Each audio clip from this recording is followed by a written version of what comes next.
distance over top of the ocean, but those seem to be pretty thin.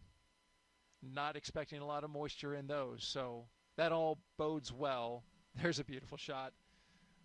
The sky is open and clear for this liftoff right now. It's green, of course.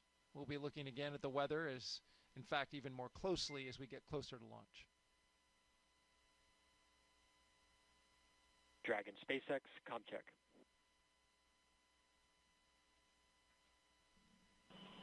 SpaceX Dragon, loud and clear. Core, loud and clear. TDRS com check complete. Stand by for com checks with DC, MD, and LD in the launch configuration.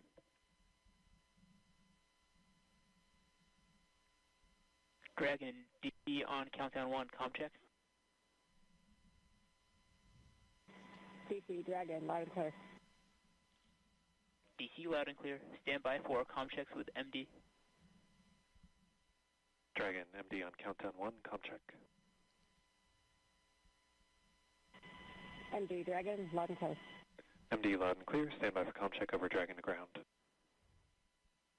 Dragon, MD on Dragon to ground, com check. MD Dragon, loud and clear. MD loud and clear. Stand by for com checks with LD. Dragon, LD on countdown 1, com check. LD Dragon has you loud and clear. LD loud and clear. Stand by for com check over Dragon to ground. Dragon, LD on Dragon to ground, com check. LD Dragon, loud and clear. LD, loud and clear.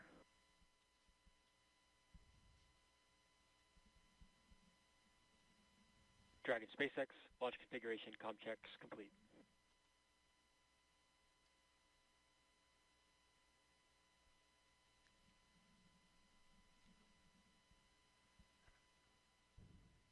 All right, with the communication checks complete, that's a good milestone that we are passing now. Able to communicate with the crew both on the ground and through the air. We're now T-minus 2 hours and 9 minutes from launch. The ISS is an incredible orbiting lab and, of course, Crew-10's final destination. Here's a closer look now at how we're getting help here on Earth from all of that revolutionary science research being done up in low Earth orbit. The International Space Station isn't just a symbol. It's a powerhouse of cutting-edge science, constantly revealing secrets that defy Earth's limitations and drive us farther into the cosmos. Our mission is research and science. We have experiments mounted on the outside of the station that are looking at Earth. We study our own bodies and how they react to space, to weightlessness, to radiation, and that helps not only us go on further in future missions, but also helps for medical research back home. And then we study lots of different things as well, like materials, combustion, all sorts of things that help us understand life back on Earth. Yeah! Microgravity doesn't play by the rules. It flips them upside down, transforming how liquids flow, how flames burn, and unraveling biological mysteries before our eyes. I saw some heart tissues beating in space, and it was incredible. Photon, we see that top one beating. Looks like happy heart cells. But we're not just along for the ride. We're explorers, diving headfirst into the challenge and harnessing the power of this unparalleled platform, just as we have been for decades. We're on a relentless quest for answers, seeking to understand the intricate workings of the human body in space and ensuring future crews stay safe on their daring journeys beyond Earth's orbit. The human aspect of human space exploration is always going to be very important for decades to come. And when it comes to technology, we're not waiting around. We're discovering new ways to grow crops in harsh environments and engineering innovations to tackle Earth's greatest challenges. We have amazing technology that allows us to recycle water and create water for us to drink. It's delicious. Microgravity isn't just a curiosity. It's a game changer in the fight against diseases back on Earth, paving the way for breakthroughs that benefit us all and enabling new economic opportunities in space. Welcome Axiom 3 on board the International Space Station. From our vantage point more than 200 miles above Earth, we are not just spectators. We're gaining unprecedented insights into the world we call home, and we're sharing our findings openly. We're not just achieving results today. We're sparking inspiration in future generations of explorers and embracing the power of global collaboration as we reach for the stars. What was your favorite experiment on the International Space Station? Toby, great question. My favorite experiment was the one that I got to eat. It was us growing hatch chili peppers in our plant habitat. Station Huntsville on 2. We have video in Node 1. Look at those chili peppers. And as we soar through space at 17,500 miles per hour, each moment is a step closer to unlocking the mysteries of our Earth, our universe, and propelling our pioneering spirit even farther into space. So come along for the ride aboard the International Space Station.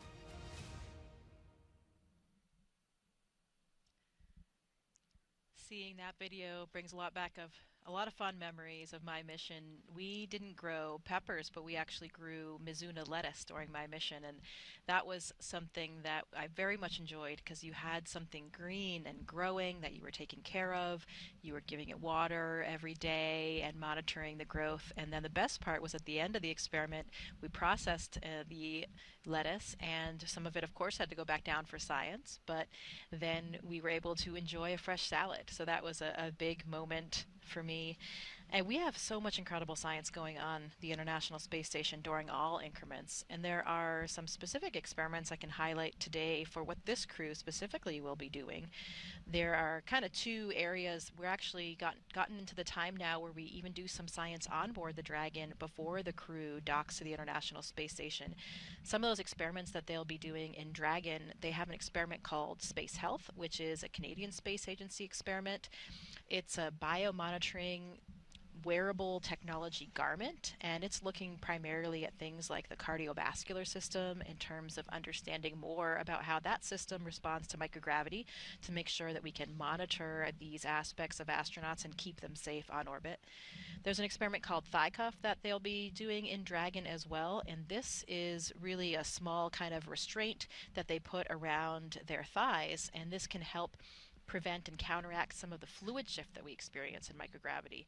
So in microgravity, we have this upward fluid shift of our blood volume where it really leaves our legs, because here on Earth, gravity is pulling, of course, all that blood down to your feet. So in space, you have this upward fluid shift where the blood goes upward into the torso area and in the face. Sometimes you can see that in some of the astronauts, especially as they start adjusting to the microgravity environment. And some of these fluid shifts may be actually contributing to some of the problems that astronauts are experiencing in space. There's one example, the spaceflight associated neuroocular syndrome, and this has some different hallmark features, but basically it is causing some vision deficits in some astronauts when they come back, and actually changes to the anatomy of the eye, the back of the eye, the retina, and the choroid layer, which has the blood supply for the retina. Some astronauts have an optic disc edema, so a swelling of the optic disc, and also even a flattening of the eyeball. So a flattening of the back of the eyeball actually changes the refraction and changes your vision. This was something that I actually experienced during my mission. I had a pretty severe case of SANS. Luckily, everything is kind of back to normal now, but the one lasting symptom that I have is that I have perfect vision now. When I launched to space, I actually did wear glasses and contacts, and because of that globe flattening, I now have 2015 vision that has persisted for the last 5 years. So, most expensive corrective surgery I think possible. Thank you, taxpayers. When you mentioned that on Wednesday, it really kind of surprised me that it fixed it. But then I thought about it, and for most people who know, I wear glasses.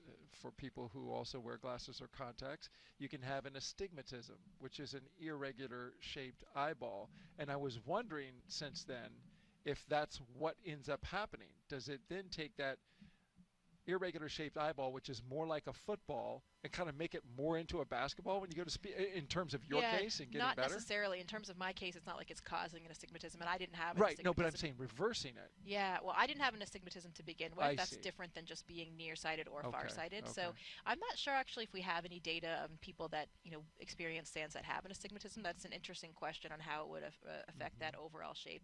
This is kind of just a flattening of the back of the eyeball that's normally round, so it changes that refraction, which of course changes your prescription and changes your vision there. This crew on board Dragon will also participate in an experiment called immunity assay, and this is a new way to monitor health and immune function with a blood sample. So most of the time, historically in space, we take blood samples and we have to send them back down on Earth to be studied by scientists to evaluate them for all these different parameters, for example, immune system parameters.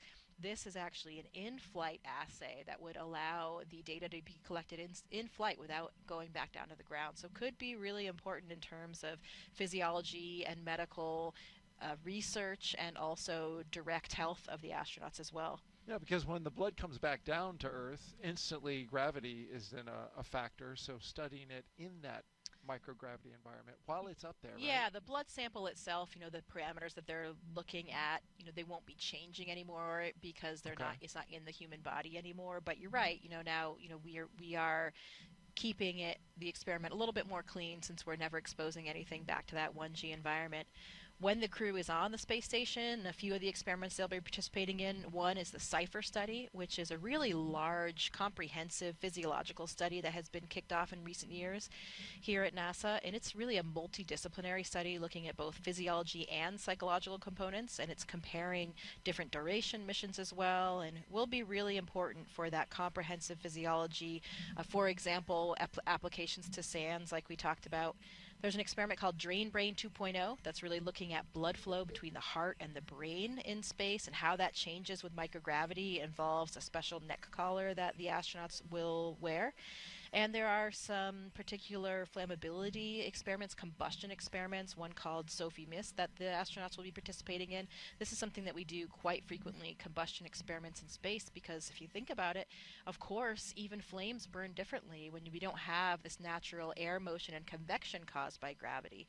This particular experiment is looking at different models for flammability that can be used on future space missions and has terrestrial applications for combustion models as well. So lots of different types of science, really engaging and really important, not just for the future of astronauts and future space exploration, but direct applications to disease states and other factors back down here on Earth.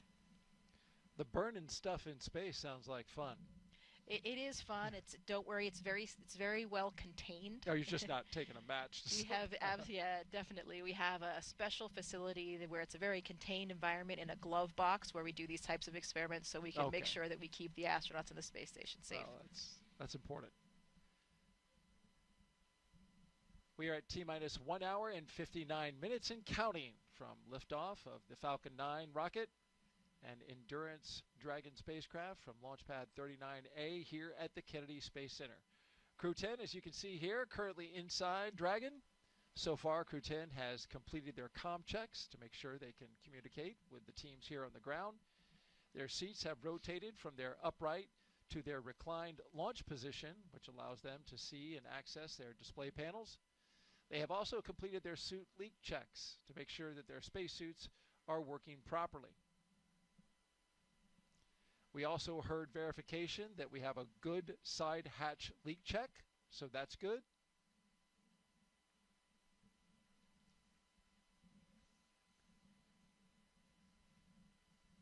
If you've been watching us since we came on the air at 3 p.m. Eastern Time,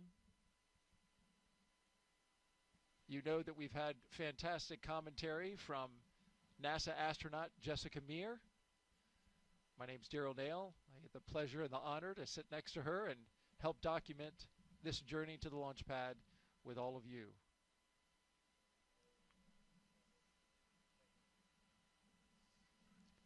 Let's go over the crew so you have a sense of a little bit about the folks who are inside the capsule today. We'll start with our crew commander, Anne McClain, this NASA astronaut. is a West Point graduate and U.S. Army colonel who has spent 204 days in space and completed 2 spacewalks. She's a highly decorated Master Army aviator with over 2,000 flight hours. For post-ingress briefing.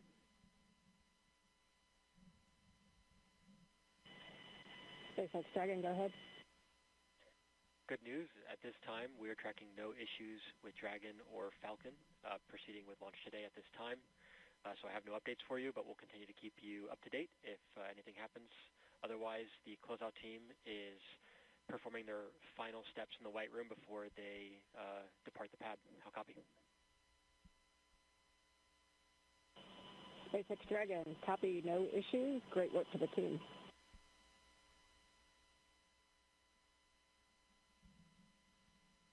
That's a great update. Working no major issues. The launch vehicle, the spacecraft, the ground systems, all good as we watch the closeout crew continue to do their work before leaving the launch complex.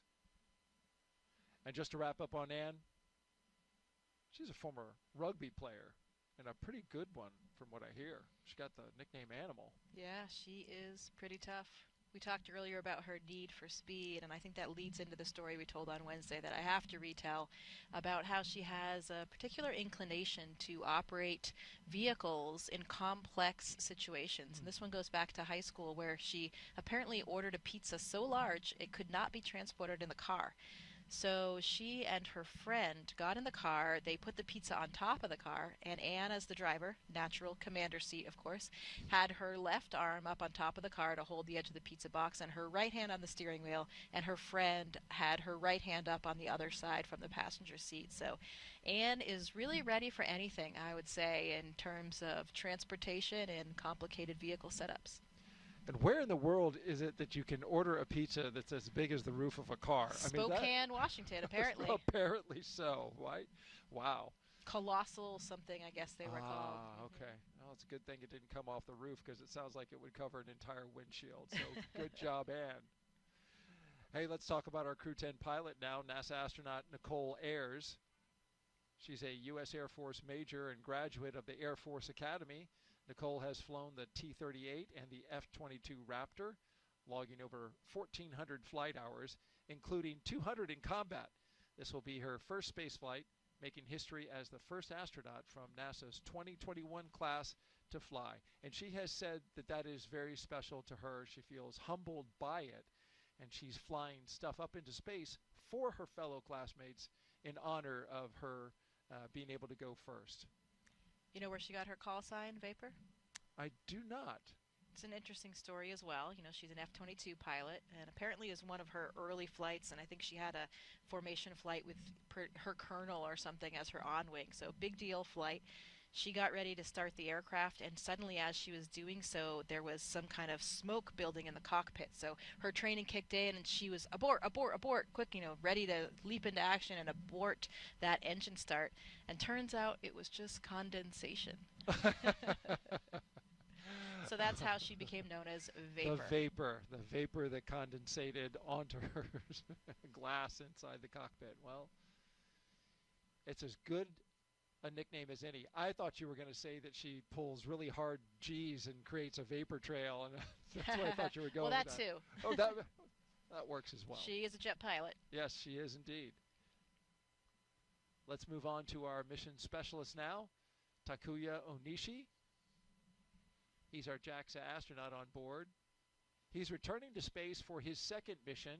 A former commercial pilot, he spent 113 days aboard the space station in 2016 and then became the first Japanese astronaut to capture the Cygnus spacecraft.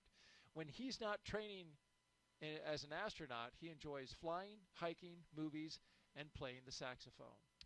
Also serving as a flight director. You know, he, after his second flight, got certified as a flight director and was actually acting as a flight director on the ground in the Mission Control Center in Japan for even up during his training flow until his last trip to Japan. So really exceptional experience for him because it really gives you that kind of perspective that's so vital as an astronaut to understand the ground really intimately. A lot of us as astronauts work as Capcoms in the Mission Control Center, talking to the astronauts from the Mission Control Center, and that affords that as well. But being a flight director is even more impressive. So well done for Talk for keeping that up. He even has an asteroid named after him. Yeah, you mentioned that before, and I'm still very curious at how that came We'll about. have to dig that one up. Yeah. But, you mentioned his qualifications, which flows into his upcoming assignment as ISS Station Commander. Those are some great qualifications, the fact that he has seen it from both sides, both in space and on the ground. The second mission specialist is Roscosmos cosmonaut Kirill Peskov, a former airline co-pilot. This will be his first trip to the International Space Station, trained in skydiving, zero gravity, scuba diving, and wilderness survival. He's ready for the challenges of space. Not a man of very many words, but when he does speak, he's very succinct, very clear. Kirill, we talked about the fact that he had never seen a bear until he went to California, even though he grew up in Siberia. But another great fact that I came across from his colleagues was that, in this region in Siberia, it's very close to the Mongolian border, which is an incredible part of the world, where I actually had the opportunity to go to do some research to study bar-headed geese in Mongolia, and it is a very special area. But one of the things that's special about that area is that they do a lot of throat singing. It's this old traditional form of singing that's really deep and guttural from the back of the throat. I won't even try to do it because I can't, but if you've never heard it, you should definitely Google it and see.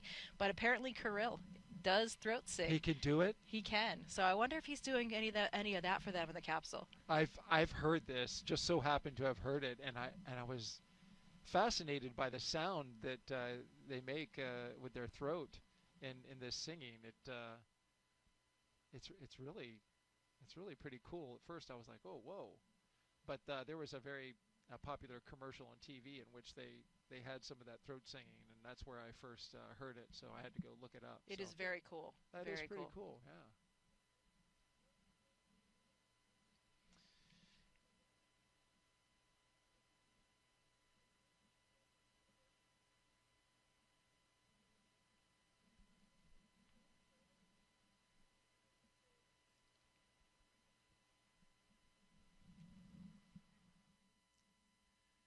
We are T-minus 1 hour and 49 minutes until the liftoff of NASA's SpaceX Crew-10 mission.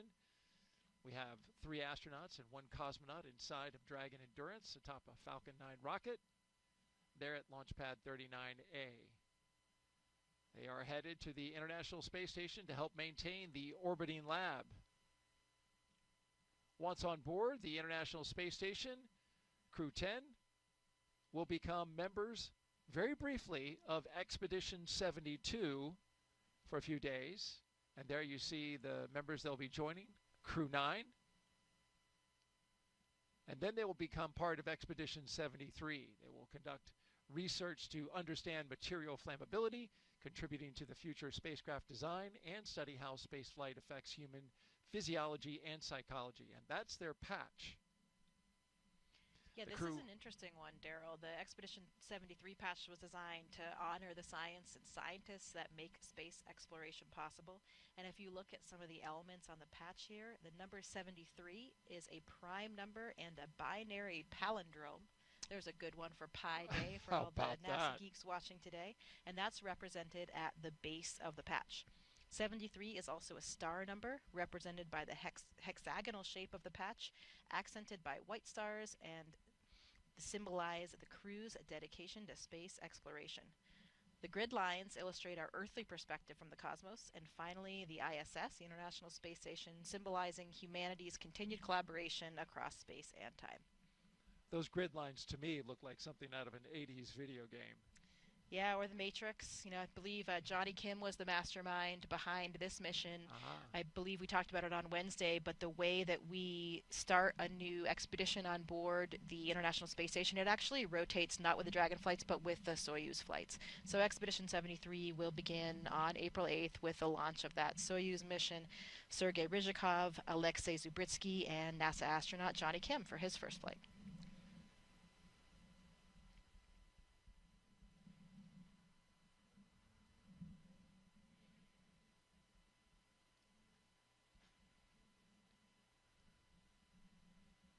While we have a moment, let's take another social question. Laura, let's see. Landon Davidson asks, how long does it take to readjust to gravity on Earth once you return? Well, Landon, like all things physiology related, there is a bit of individual variation, so different humans experience it a little bit differently. For me, it was interesting when I went to space, I actually adjusted very quickly. Even though, as humans we've never evolved without gravity, I felt really comfortable and like I was at home. Some astronauts do experience space motion sickness, though, for those first few days where they may feel a little bit queasy, even a little bit nauseous, maybe even vomiting a little bit. But that's normal and usually resolves in the first few days. And most of these effects are really due to your neurovestibular system. So your inner ear, we have these semicircular canals and some other organs that are actually gravity dependent in terms of how they work for your neurovestibular system, which is of course responsible for spatial awareness and balance and those types of things. So that system goes a little bit haywire when you first experience microgravity, and then once again after you've adapted to that and you come back down to Earth. So when you come back down to Earth, you don't feel great. You literally feel gravity, kind of like the bully on the playground that has their hand on your head and is pushing you down. You feel the weight of gravity when you're sitting down, like you just feel heavy. You go to get up from sitting on the couch. I remember having some lower back pain that actually persisted for many months. I just felt really stiff, like I was suddenly 80 or 90 years old and I couldn't, quite straighten out my back. But overall, astronauts generally adjust pretty quickly. In those first few minutes and even hours, you're a little bit like a drunken sailor when that neurovestibular system is really kind of readjusting. Some people have a little bit of motion sickness in those first few days. I didn't really have that. I was pretty fortunate. And then, you readapt to things like walking kind of quickly because your body just, gets used to it. You'd been doing it for so many years before flight. It takes a little bit longer to adapt to running because it's this more complex motor neuron connection for running than it is walking. And I remember that very well. I was in the gym with my trainer and she's like, okay, go ahead, run across the gym. And it felt so strange as I took kind of that upstroke of one foot. It felt normal, but then when I landed my foot, I felt like I was an elephant crashing down to the ground. Wow. And we run in space on the treadmill every day, every other day, and so you're used to running, but you're not really used to running at your full body weight because in weightlessness we have a harness that we use to hold us down on the treadmill, but we usually only run at about 75% of our body weight. And of course it's so different when you're not under the full effect of gravity. So running takes a lot longer to kind of get normal again. So depending on what exactly you're talking about, the first days, even weeks, you feel pretty tired, but then you adapt fairly quickly after that, and maybe some lingering effects for some people, back pain and that kind of thing, but really a lot of individual variation there. And you touched on it. It's not like you're not working out on station. Your exercise is part of your daily regimen, and you're staying as fit as you possibly can. So it's really interesting that when you come back down, that neurovestibular system, that's the thing that's not used to it and is throwing everything off. Yeah, because your cardiovascular system, you are running and bicycling every day pretty much up there to maintain your cardiovascular system. But of course, the rest of the time, your cardiovascular system is not acting against the force of gravity like it is here on the ground all the time. So there's some level of deconditioning that just happens where, on the space station, I'm up there, I loved running on the treadmill. You kind of feel like a gazelle since you're a little bit offloaded. I feel fast. And yeah, even your gait changes, your stride changes a little bit because of the mechanics of running are just different up there when you're not under your full body weight and you're kind of, you're being held down by this harness. But I really, really enjoyed it. But you're running for miles, every day. So Sonny Williams did and a few other people have actually done marathons. Dragon SpaceX closeout team has departed the crew arm. SpaceX Dragon copies. So what happens is when you come back down to Earth, you just like, even though you've been running miles a day, you come back to Earth and you can't even run a mile because you've had this kind of cardiovascular deconditioning. So that takes a little bit longer to come back. Interesting, from a marathon to struggling with a mile just because of the change in coming back from space to Earth. Well, we are now T-minus 1 hour and 42 minutes and counting. Let's take you now inside Mission Control in Houston, where flight controllers are constantly monitoring the International Space Station and the people living on board. NASA's Gary Jordan is there. Good afternoon, Gary. Good afternoon, Daryl and Jessica. Thank you. This is Mission Control Houston, and we're in the International Space Station's flight control room here at NASA's Johnson Space Center in Houston, Texas. The team continues to prepare for launch, led by Flight Director T.J. Creamer. Today we'll be, of course, launching the 10th rotational crew mission to the International Space Station under the agency's Commercial Crew Program. Following Crew-10's arrival, the space station will have a total of 11 crew members aboard for just a few days. 4 of those 11 crew members include the Crew-9 cadre, with NASA astronauts Nick Hague, Butch Wilmore, and Sonny Williams, alongside Roscosmos cosmonaut Alexander Gorbanov. During the next few days, Crew-10 will go over handover procedures with the off-going Crew-9, including a safety briefing and orientation. Then the new crew will jump right in to help advance scientific knowledge and demonstrate new technologies. After a few days of handover activities, the members of Crew-9 will prepare for their undocking and return to Earth. Direct handovers between crews allow for continuity of the activities and helps to ensure a continuous U.S. presence on the space station, which is now at 24 years and counting. Ahead of Crew-9's return, NASA astronaut Sonny Williams turned over command of the space station to Roscosmos cosmonaut Alexei Ovchinin. In just a few weeks, NASA astronaut Johnny Kim and Roscosmos cosmonauts Sergei Ryzhikov and Alexei Zubritsky will join the on-orbit crew. Shortly after the departure of the Soyuz MS-26, with NASA astronaut Don Pettit coming home, will mark the commencement of Expedition 73, led by the new commander, JAXA astronaut Takuya Onishi. All of this, of course, coming up after today's launch. We continue with the countdown, and with under 2 hours before launch, we'll send it back to Kennedy. Daryl?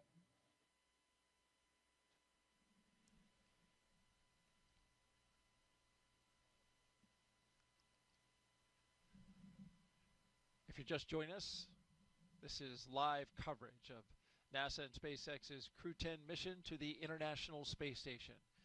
We're now T-minus 1 hour and 40 minutes until liftoff, and so far we've had a smooth countdown. No issues with the rocket or spacecraft, and ground systems are looking good for launch. You're looking now at the crew inside their capsule, Crew-10. And one of the first tasks Crew-10 did as a team was design and create their mission patch.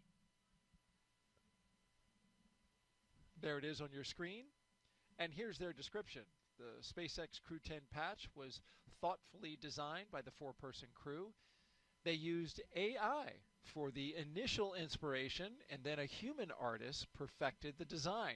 So as you can see, as you're looking at there, it's a 10-sided patch with the Roman numeral X boldly in the center, representing the ascent and descent that they will do. It's also representing the 10th operational flight of the Dragon spacecraft. Notice the Dragon with its wings fully out in full flight. That's a nod to the 4 crew members who are all professional pilots. The stars are red, white, and blue for the flag colors of each crew member's home country, and the brightest stars represent the crew's closest family members and support system. It's a lovely patch. And it was interesting, Nichole Ayers was asked about it. She said she kicked off the design of the patch when she and her husband initially used the AI image generator to come up with some ideas, but it was really just to kind of kick off some ideas, and she took those then to the human artist, who then was able to artfully design that Crew-10 patch. And I really like that X in the middle and how it's got them ascending into space and then returning to space. It's a good one, and you can see it there represented on the flagpole just below the American flag. Flies the Crew-10 patch on the CCP flag. CCP standing for Commercial Crew Program. Yeah, it's one of the great things that we do together as a crew. Another one of those traditions, like we talked about. I don't know that everybody knows that we really do design those patches by ourselves. So we try to capture the elements that are important to us, special things from our professional and or personal lives, special things about the mission and timing, and just things that mean a lot to all of us as crew members. Oftentimes, we are capturing the international spirit of cooperation and collaboration that's reflected by the makeup of our crew. We talked already about that 50th anniversary of the Apollo-Soyuz mission as well. All of these things really play into our patch design and thinking about what components to put there. Will you have some artistic influence in your patch if you do a patch one day? Oh, absolutely. So yeah, I did help design the patches for my previous mission and for future missions as well.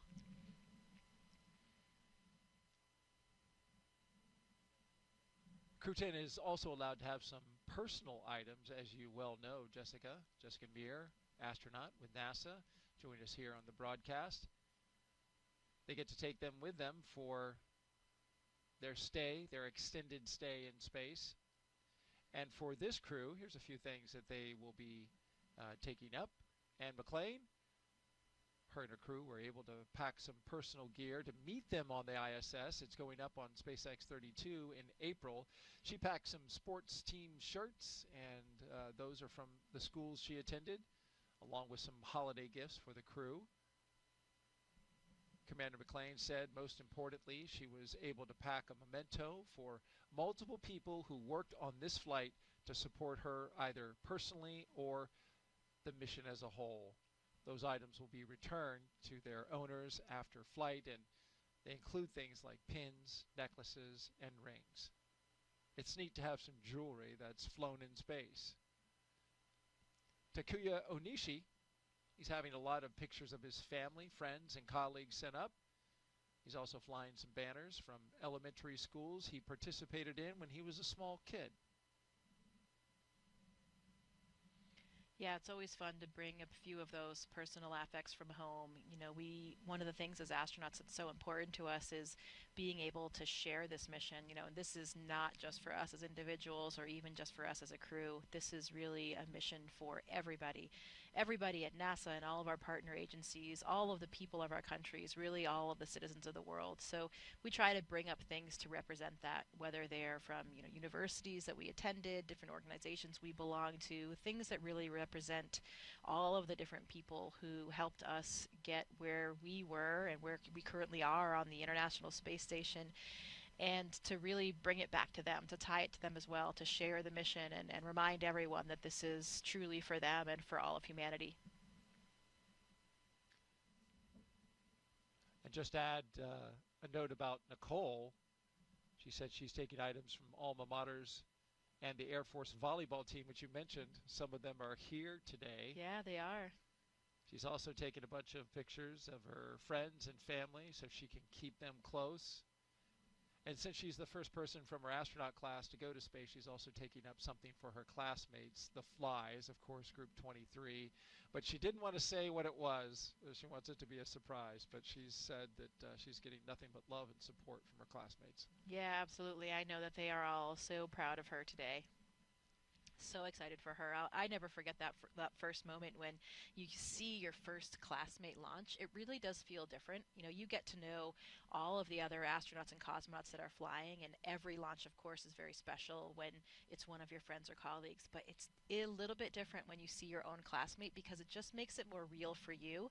Your classmates are like your friends and family, and they started at the same time as you, and it just gives this extra dose of reality of, wow, I didn't just become an astronaut. We actually are going to have the chance to go to space now. So very exciting day, I know, for all of the Flies. And a relaxing one for Kirill Peskov, who's on the left side of your screen, who looks to be taking advantage of some relaxing time before liftoff. Absolutely. Maybe he's getting ready for some throat singing. Maybe this is part of the process. He just heard me. He woke up. Yeah. He's got to let me clear my throat. Well, as Crew-10 launches, that means that Crew-9 will return home soon. Crew-9 launched from Pad 40 at Cape Canaveral Space Force Station back on September 28th, 2024. And that was a unique flight because it was only 2 crew members in order to make room for Butch Wilmore and Sonny Williams, who, of course, flew up on a Boeing Starliner test flight, but are now coming down in those 2 open seats with Crew-9. That capsule is on station right now. Wilmore and Williams have been living and working on the space station now for over 9 months, the other 2 for a little over 5 months. Once Crew-10 arrives, there will be what's called a direct handover for 4 days, which is going to be shorter than usual. And then, of course, Crew-9 will undock and come back home. And so that's going to be a quick handover period that they're going to have, a little different than the longer week or so that they have. Yeah, it depends on what's going on, with comings and goings of different spacecraft. So those handover periods can be variable also because, we never know exactly when the Dragon's going to leave because we have to have good weather prediction for landing. So you never know exactly how long they'll be, but we do have to plan for something. This one is called a 2+2 handover. So we'll have 2 days of dedicated handover activities where the crew members that are up there, the experienced crew members, will be handing over all the important information, how they do things. Of course, this new crew is well trained on all the systems and everything up there, but there is just something to understanding exactly the lay of the land when you see it in person. Little nuances that you can really only get from the crew members that are up there, you can't necessarily get from the ground teams. So we take that time to really hand over all of that really important information. That will be, especially for the new astronauts that have never been on board, but even for Anne and Tak, who are experienced and have been on ISS before, things have changed. It's been years since their mission, so there's different hardware on board, different systems. Some things are running a little bit differently, so really important time. The other component of 2 from that 2+2 is 1 arrival day and then 1 departure day. We will be extremely happy to have Sonny and Butch back down here on Earth. They've been up there for longer than expected, but they were up there in space doing their mission, doing what we do as astronauts, the moment we all wait for as astronauts. So they've had a very productive mission. I love that we saw that image of Sonny running on the treadmill. We talked about how she ran a marathon in a previous missions. I'm not sure if she did it again on this one or not, but I'll have to ask her about that. It'll be great to have them get back, and they are coming back with another one of my 8-ball classmates, Nick Hague. So. Indeed. And a lot has been made about the return of Sonny and Butch, as we know, in the media and the reporting that's been happening about that. What's your sense of it inside the astronaut office that so much attention has been given to their return? Yeah, definitely a lot of attention. But as I was saying, they are up there doing what astronauts are supposed to do. That is what we live for, and that's really our main intent of being astronauts, is to go to space and to do science and to do maintenance and do all the work that you do on the International Space Station. So it's really no big deal that Butch and Sonny are up there, again, longer than expected, but they're contributing to all the science and all the maintenance on board, just like every other crew member. And it's just something as astronauts that we know we always have to be ready for. We always have to be flexible. You know that there's a plan for your mission. That plan can always change. As you've seen in recent years, there are so many different things that can happen, not just with vehicles, but all different aspects of the space station program. And so, we accept the mission, knowing what the plan is, but knowing full well that there's a very good chance that it can change. And that's just something that, a lot of us are used to from our previous careers as well, that flexibility and adaptability. And I think it's one of our most important skills as an astronaut. And that's what Sonny and Butch have been doing. You're absolutely right. They went up on a test flight that was supposed to last 8 days, but they were ready to become part of the team up at the International Space Station, working, maintaining. They did spacewalks. They have done it all. Yeah, they're both very experienced astronauts. They've done International Space Station missions before, so it's not something foreign to them, and they were incredibly productive during their time. All right, quick social question. We want to get another one up. We had a question come in from Swamp Smoke, who asks, what's one thing about living in space that no amount of training on Earth can fully prepare you for? Yeah, that one, we get asked that one quite a lot. And what I usually answer, I think, is true. We have so much extensive training that we've talked about today. We know all of these things. We have all this muscle memory for the spacesuit and all the things that we do up there. But what nothing can train you for is how it feels to live and work in microgravity all the time. Just the simple things, like the fact that you can't put your drink down on the table, you can't put your pen down, we've got Velcro on everything, and it's this really, if you see the photos and video of the International Space Station, there's stuff everywhere, on all the walls, on the ceiling, on the floor, cables everywhere. So if you take your drink bag and you Velcro it to a wall because you're up on the ceiling working for one moment, and then you go to a different location, you're on the floor or one of the walls, suddenly you're like, wait a minute, where did I put that drink bag? Because everything blends in this three-dimensional space, and your brain just isn't used to that. You know, here on Earth, look at us right now. Everything that we're using or looking at is really right down on this desk. You know, we just put everything down, it stays there. We are not using any of this three-dimensional space above our heads or behind us or on the walls. And in space, you utilize all of that. And so it takes your brain some time to really adapt to that, to understand. You know, you lose things a lot in the beginning because you put your drink bag down, you don't know where it went because you've been in all these different orientations and positions, and it's really hard to make those connections on spatial awareness. So I think that's the thing that's really difficult. Nothing can train you for it. You know, you can talk to other astronauts and they can give you tips for dealing with some of these things, but until you experience it yourself, you know, you really can't prepare for it. I lose a lot of stuff on the ground. I can only imagine what I would lose in space. Thank goodness that my wife helps me track it down, along with these little Bluetooth reminders of where my keys and my wallet are. All right, T-minus 1 hour and 26 minutes and counting.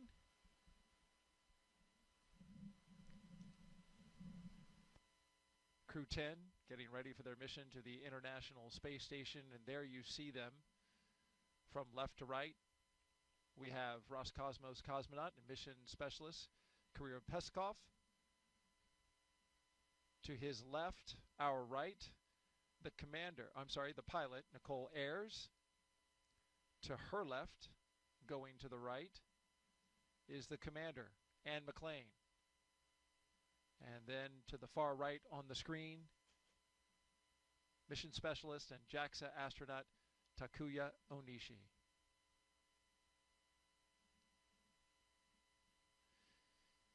Up next, we'll be looking for the Launch Escape System Health Check.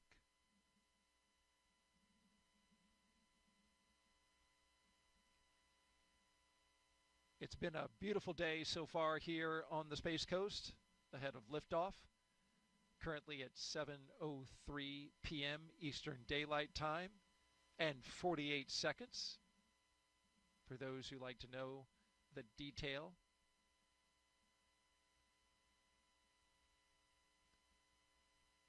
Our journey today began at astronaut crew quarters at T-minus 4 hours when the astronauts began suiting up after a good weather brief,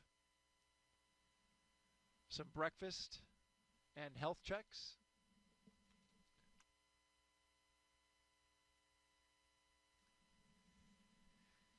They got into their vehicles and traveled out to the pad. It took about 20 minutes. They ascended the launch tower and then crossed that crew access arm that you see on the right-hand side of the screen. That took them into the white room at the very end of the arm, and they ingressed into the spacecraft where they are now. Got less than 90 minutes until liftoff. They performed this routine exactly as they did today on Wednesday during the first launch attempt. We got down to T-minus 43 minutes until we had an issue with some ground equipment and the hydraulics, where there was a trapped pocket of air inside the system. That was fixed and bled out on Thursday, and now the ground support equipment is good to go. The launch vehicle is go, and so is the spacecraft.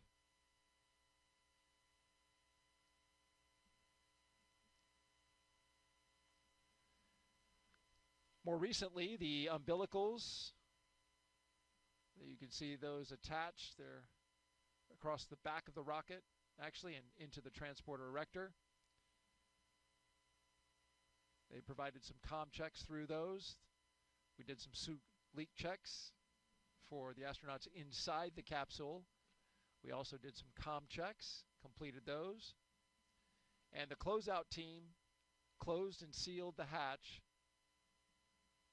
right after they got a leak check of its own inside the capsule to make sure that nothing would leak out. There you see it there. And that side leak hatch check is good. Side hatch leak check, rather. Also a final check for FOD, which is foreign object debris.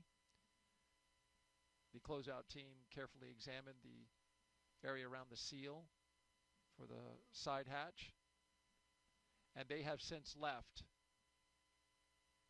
They cleared out of the blast danger area, and now the only 4 people who remain inside the perimeter of Launch Complex 39A are right there on your screen. The crew for Crew-10.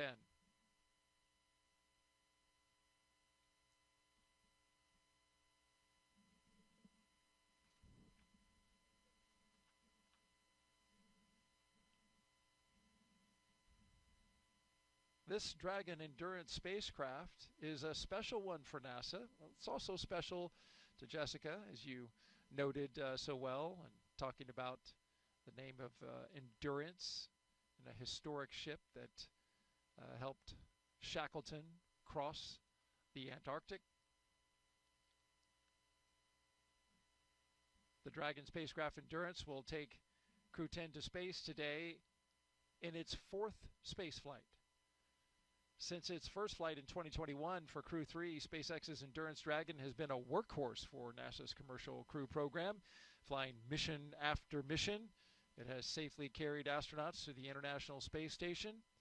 With Crew-7, Endurance proved its reliability yet again, marking its 3rd journey to orbit. In all, Endurance has flown 10 astronauts and 2 cosmonauts to and from the International Space Station. And it's supported international crews from NASA, ESA, JAXA, and Roscosmos.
Live coverage of NASA and SpaceX's Crew-10 launch to the International Space Station.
We are T-minus 1 hour and 17 minutes and counting until liftoff of Crew-10 on a Falcon 9 rocket to the International Space Station.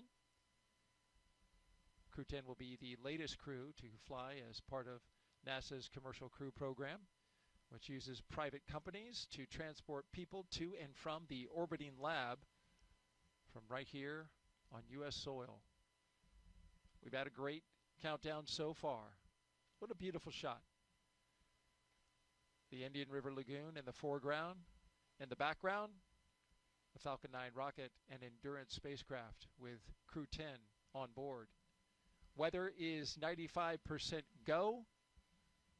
The only tiny concern is the formation of cumulus clouds, but as you can see from this view, we don't have many of those around here, and that's a good thing.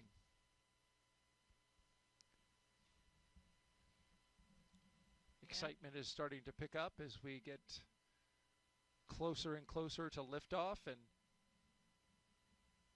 Jessica, it's been a good day so far. Yeah, absolutely. The weather looks perfect, and much to Vapor and other Air Force jet pilots' delight, no need for umbrellas today. That's right.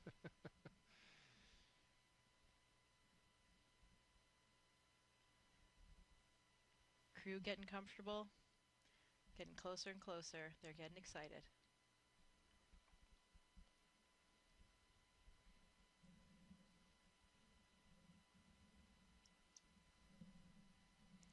You know, Daryl, it's been 5 years since the Demo 2 mission, which was the first crewed mission of SpaceX, and that was an interesting timing. That was actually just after I left the ISS. I left in April of 2020, and Demo 2 occurred in May, and since then, we've had 11 crewed flights. This will be the 11th crewed flight. So this will be the 10th rotational flight for crew members after that Demo 2 flight. So pretty impressive that all of that has happened in that 5-year period.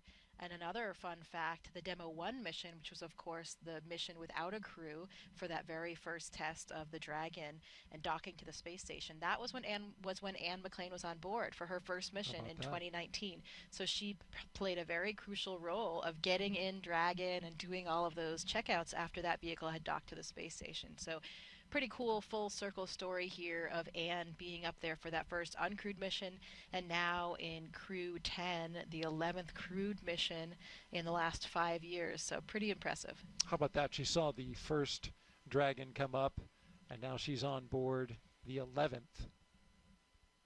And for you too, right there at the beginning, you know, we're on our 10th operational mission, as you mentioned, and now when you look back, you think about just being right there at the beginning of the commercial crew program when that Dragon docked at the ISS. It was really exciting for, you know, the entire country was so thrilled to have the ability to fly to space from American soil again. Yeah, it was really wonderful to resume that aptitude to send rockets and with crew members on board from American soil again from here in Florida, and of course still trading off regularly with our Russian counterparts with Soyuz flights. So we're still continuing to fly American astronauts on the Soyuz, and as you see, we have a Russian cosmonaut on the Dragon today. So really nice that we maintain this spirit of international cooperation on board the International Space Station.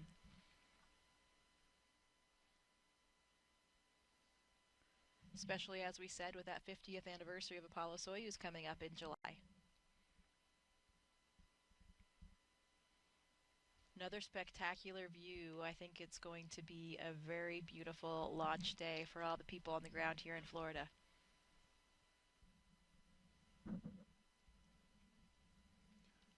Absolutely, we are headed in that direction.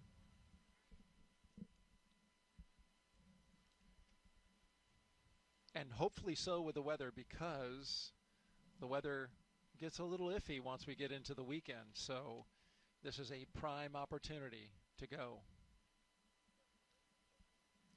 Just like that prime number 73 for Expedition 73. That's right. Let's grab another quick social question, Jessica. We're with Jessica Meir, NASA astronaut. Mohammed Therick asks, apologies if I didn't get your name correctly, What lessons from the Crew-10 mission will influence future astronaut rescue and contingency planning for the ISS and beyond?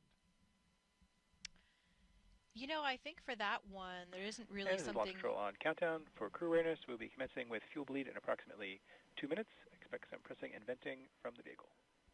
And we can see the venting and that fuel bleed that's happening right now as it comes off the transporter erector. Sorry, go ahead. Yeah, so we talked a little bit earlier about how whatever vehicle you launch on, that vehicle remains docked to the International Space Station as your lifeboat, essentially as your rescue vehicle. Even though you launch and you're not going to land for 6 months or more, you have that vehicle there at all times in case anything happens on the space station, anything happens to a crew member, though we needed to get the crew home safely. So we always have that rescue capability. From time to time, as you've seen in the last few years, we do have various situations emerge. If there's a technical issue on a certain vehicle, for example. And so we do what we do best here at NASA, and that is adapt and reevaluate and replan. And to me, that has always been the most impressive thing of working at NASA. When I am most impressed about NASA, it's when we have these challenges, because you see NASA rise to the occasion and do what we do best. Readapt and be flexible, and that's the same thing for all of these rescue missions. You know, we will replan and do whatever we need to do.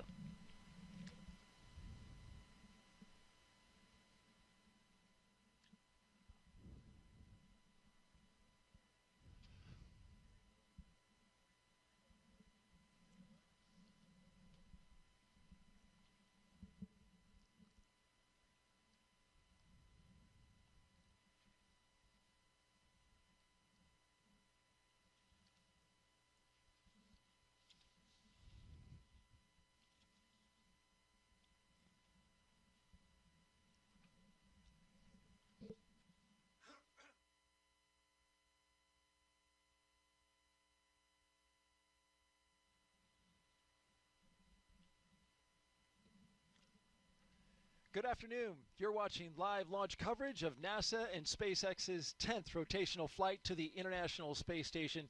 I'm NASA's Daryl Nail, and with us again today is NASA astronaut Jessica Meir. It's great to have you back again. Thanks, Daryl. It is wonderful to be here. Sending your friends and colleagues up to space is always the best thing that you can do as an astronaut here on the ground. So I'm so excited to be here playing a role in all of it. And a big reason that you're here to see your good friend Anne McClain off to space. Liftoff for her and the rest of the crew is at 7:03 p.m. Eastern Time from here at Launchpad 39A. But before we continue our coverage, a quick reminder about Jessica's experience in space. Take a look back to 2019. Jessica Meir and Christina Cook made history with the first all-women spacewalk, the 221st for Space Station Assembly. 2 years later, Jessica served as astronaut support person for Crew-10, or Crew-2 rather. There you see her, number 38, helping the team all the way to the pad. Then she went over to pad 39B, where she rehearsed with the Artemis II crew. A great time with the astronauts was had, but this time this crew was practicing to go to the moon. You know, I really like this video because it shows the enthusiasm that we all bring to the roles, whether it's a support role or whether it's a crew itself. You know, there is nothing better than sending your friends off to space, as I just said. So one of the most interesting things about our job as astronauts is doing different things all the time. It is an incredible time to be an astronaut right now, where we have so many different vehicles we can launch on. The Soyuz, like I launched on, the SpaceX Dragon that you're watching here today. Soon, hopefully, coming up next year, the Artemis II vehicle will launch and send our first astronauts to an orbit around the moon. So it's a very exciting time for us. We certainly have a lot to look forward here on the Space Coast and for the United States space program. Some background, though, on today's launch attempt. It is the second launch attempt for Crew-10. On Wednesday, NASA and SpaceX stood down from the first attempt after teams discovered a suspected pocket of air trapped in the ground support hydraulic system used for the clamp arm that you can see there on your screen. It is wrapped around the Falcon 9 rocket and holds it to the launch arm. Yesterday, ground support teams successfully flushed that hydraulic system, and now it is ready to go for today's launch. The crew had a little bit of break while they worked on that. Yeah, they did. The crew was able to relax yesterday. I think it was a very fortuitous opportunity because, you know, the day before you launch, they're still probably doing all of these things that are giving them a little bit of stress, dealing with last-minute issues. And then yesterday, they had already done all those things for the previous launch. So they had yesterday to really relax and had just a chance to be outside at the beach house and just take it all in, appreciate some of the sights and sounds and feels of the Earth before they go to their new home on the ISS. Crew-10 will be launching from pad 39A that you see there. Big props to our flight operations crew right here at the Kennedy Space Center for those beautiful views. You see the helicopter on the left part of your screen orbiting around the pad, going in circles, and appropriately so, here on Pi Day. Once the crew, sorry? I'm sure making Anne McClain feel right at home, too, the sweet sounds of the helicopter in the distance. Absolutely. A helicopter pilot herself, and all of them pilots inside the capsule today. In a little over an hour, this spacecraft and rocket will lift off. So let's take you through the rest of their launch day previously leading up to this moment. After waking up and having a bite to eat, SpaceX helped Crew-10 into their suits, as you can see here inside the historic crew quarters suit-up room. They also played a card game, a tradition to use to get their bad luck out of there, losing for the commander and the chief winning. Then we saw them walk out, Crew-10 waving, taking the same footsteps as every NASA astronaut since Apollo 7 in 1968, walking out, greeting the crowd, getting into their vehicles, and then joining a security escorted caravan for a 20-minute ride to launch pad 39A. And then there they are, looking up and looking out as they walk down the crew access arm into their spacecraft on top of the rocket, and now they are locked and loaded inside the spacecraft. And we are watching them live while they await the next big milestones, the fueling of the Falcon 9 rocket and the arming of the launch escape system.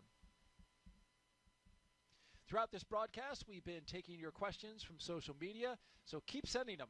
Hashtag AskNASA on NASA's YouTube, Facebook, X, and Twitch platforms. Also, for those of you watching on NASA's YouTube channel right now, a reminder to make sure you refresh your player or browser to join our live chat. Now, at this time, we are expanding our coverage and would like to welcome SpaceX and NASA commentators joining us live from Hawthorne, California, where the SpaceX mission team is located. And a great good afternoon and welcome to both of you.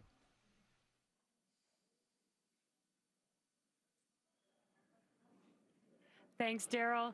I'm Jessie Anderson, a Senior Production Engineering Manager here at SpaceX. And I'm Anna Schneider with NASA Communications. We are excited to be joining you once again from Mission Control here in Hawthorne as we count down to liftoff of Crew-10 just over an hour from now.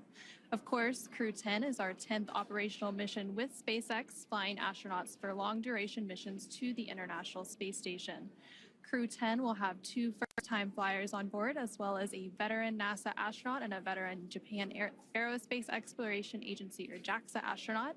And the multinational crew represents 3 different space agencies, with NASA, JAXA, and Roscosmos all represented.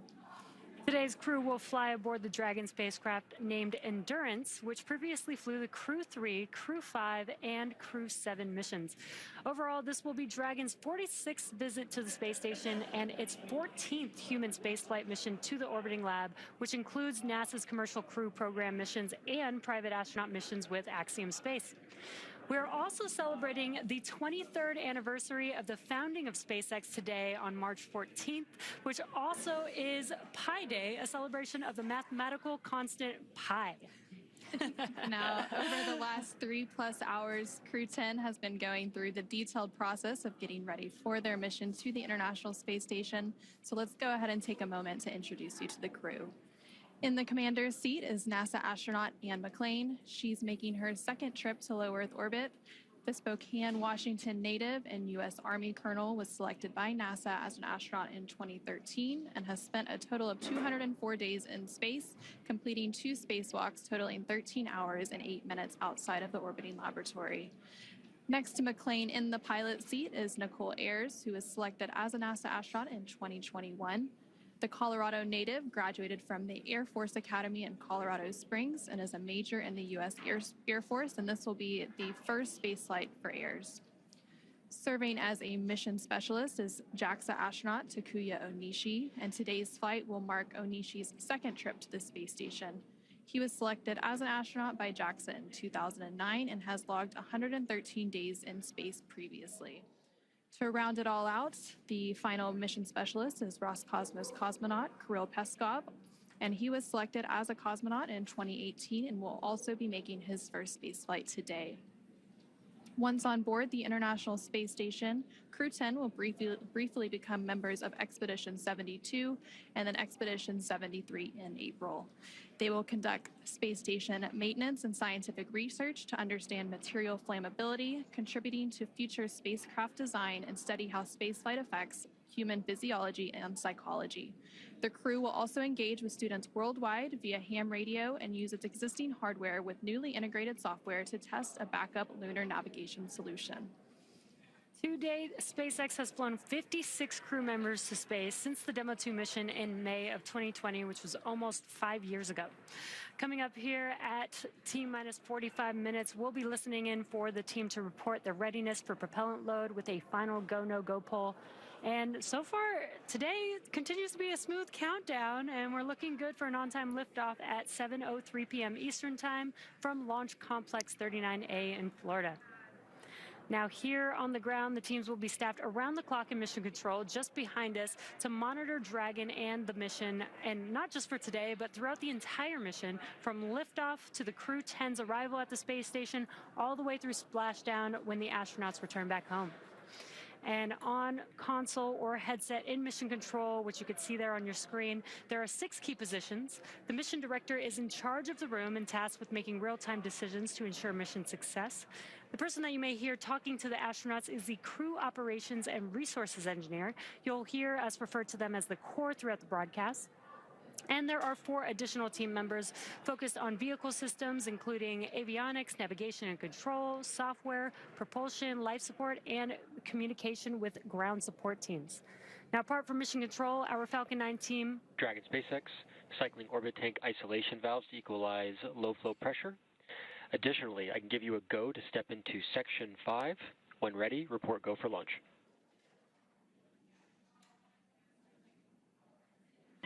SpaceX Dragon, copy Section 5 and work. Just pausing for some comms between the core and Crew-10. Now, apart from mission control, our Falcon 9 team is currently located in the Launch and Landing Control Center at Hangar X. And we are now less than an hour until launch, and they are settling in for final checkouts, propellant loading, and getting ready for launch itself.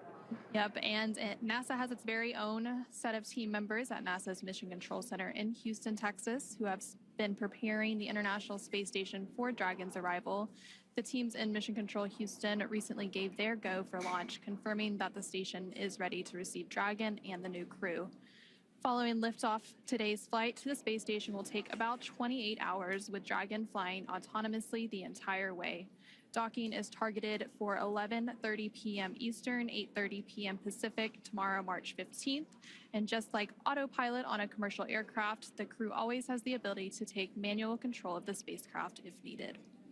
And before all of that happens, as the booster returns to the launch site and slows down from supersonic speeds, people in the immediate area may hear a brief double clap of a thunder-like sound known as a sonic boom.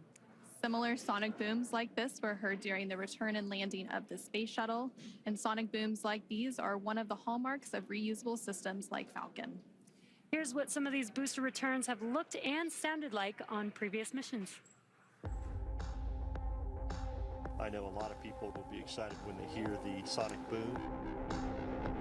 And these are going to provide quite a show because you're going to hear the sonic booms.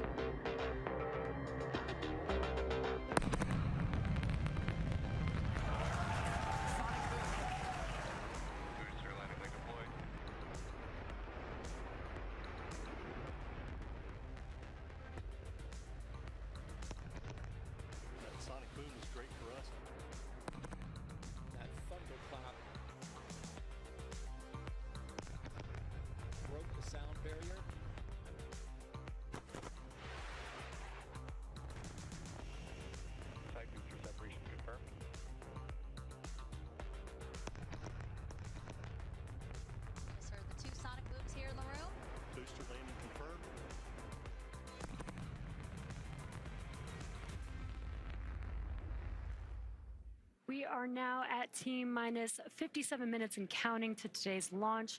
While we wait, let's check in with NASA's Gary Jordan at Johnson Space Center to see how things are shaping up at Mission Control in Houston. Gary, how's it going?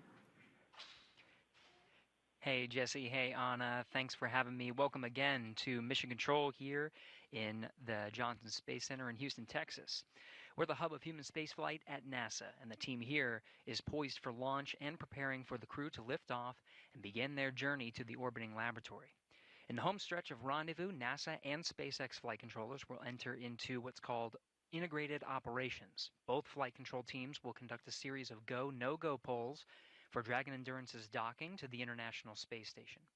Rotation missions like Crew-10 help NASA continue to maximize the important research and technology demonstrations made possible only in the International Space Station's unique microgravity environment.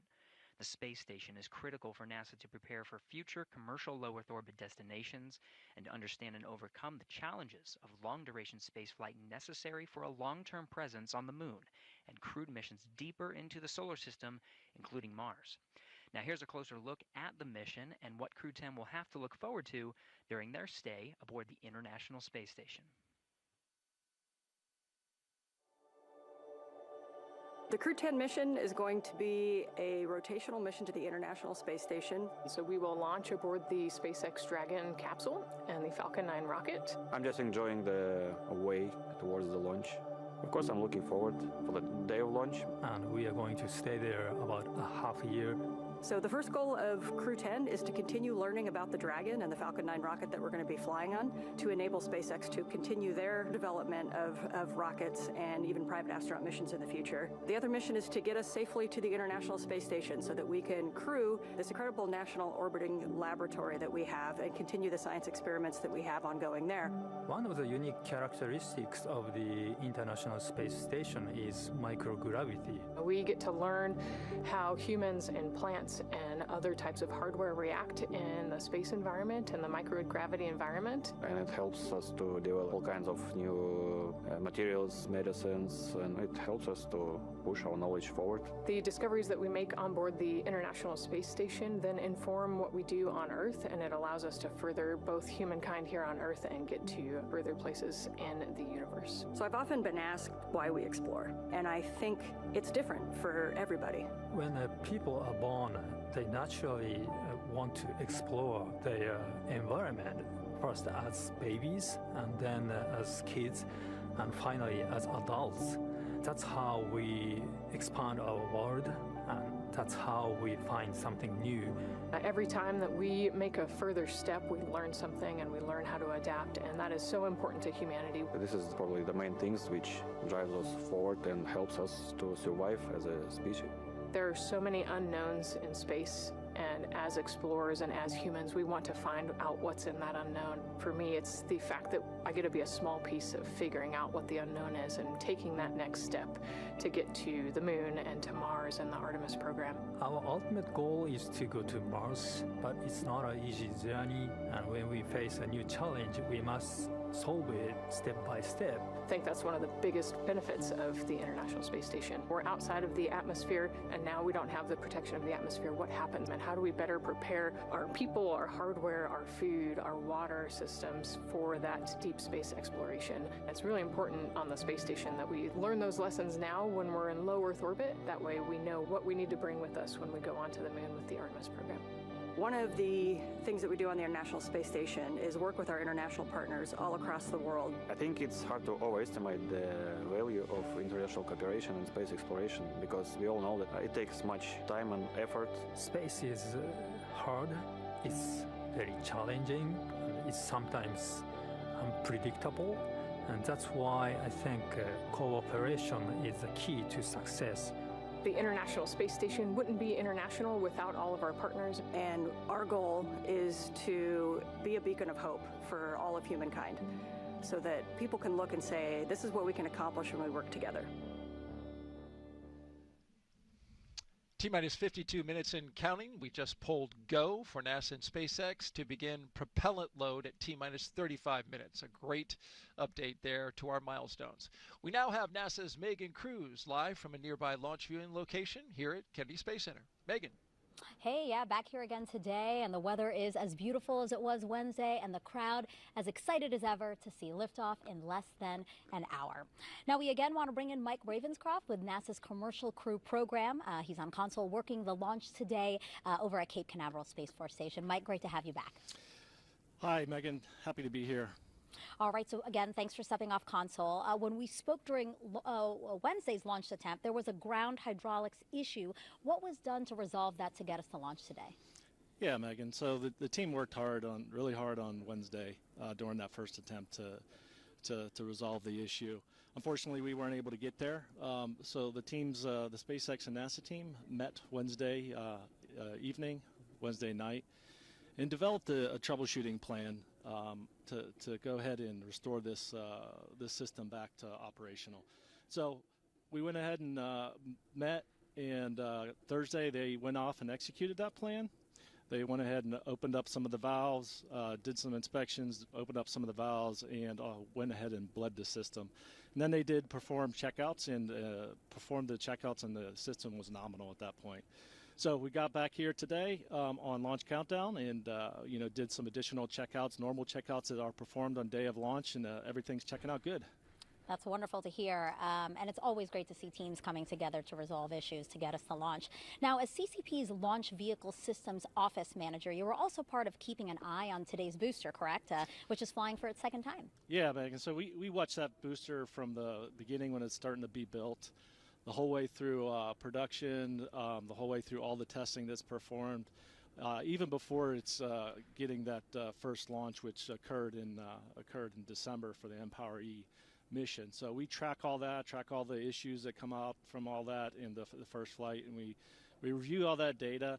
And then when it goes into maintenance for our flight, we are tracking all that work along with SpaceX and ensuring that the vehicle is ready for day of launch and a safe flight for the crew to the ISS. And Mike, last question for you. How do you feel just being a part of NASA's Commercial Crew program? This is awesome. I can't imagine myself anywhere else. This program, I've been here for quite a while, and this is a family. You get to work with folks from all over the country, from California to Texas to Alabama to here in Florida, and it's just a family, and that's how we feel about each other. We work hard. We get to work with a lot of great contractors, and so day in and day out, you get to show up for work and enjoy what you do. Yeah, and do amazing things together. Mike, thank you so much. We appreciate your time. Thanks, Megan. Appreciate it. All right, let's get back over now to Anna and Jesse in Hawthorne.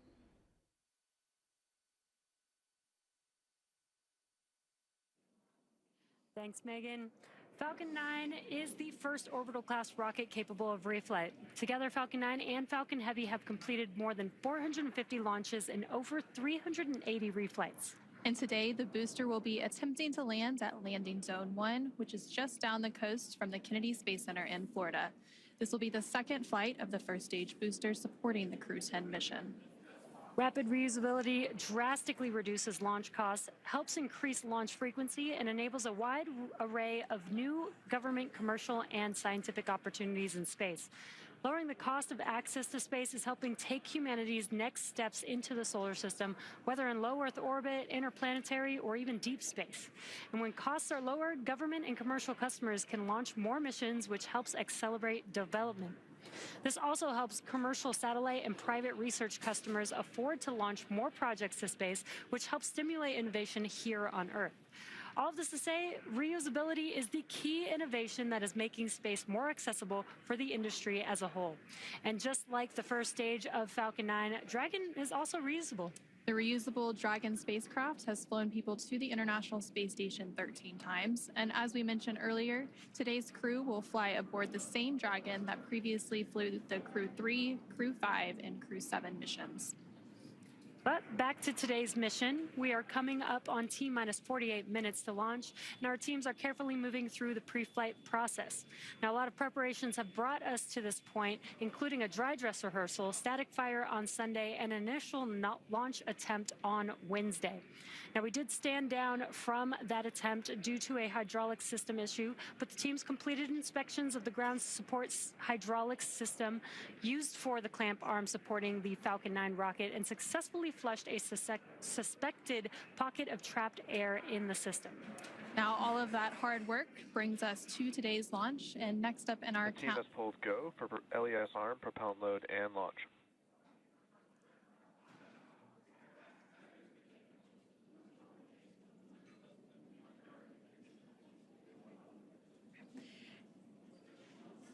And there, you just heard that the team had pulled go for both prop load and for launch.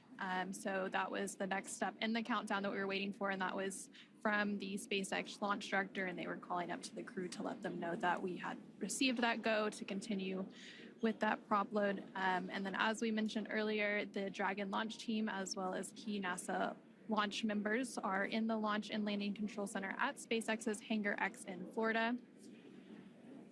And the launch director will also check in with the Dragon mission director, referred to as the MD, and the NASA launch manager to make sure everyone is on the same page and everyone is ready to move forward. Again, there's a lot of teams and a lot of moving parts to getting a launch off the ground. And so leading up to the final stages of launch today, you will hear various check-ins on that process. So right now, there on your screen, you can see Crew-10. They are on board Dragon, waiting to get the green light to stow the crew arm for the launch and arm the launch escape system. And we did just hear that go, so we should start getting a good view of that access arm moving away from the spacecraft pretty soon. Now, on the range side of things, the range continues to be go for launch, monitoring the clearance area surrounding our launch pad, as well as the air and sea space along the flight corridor.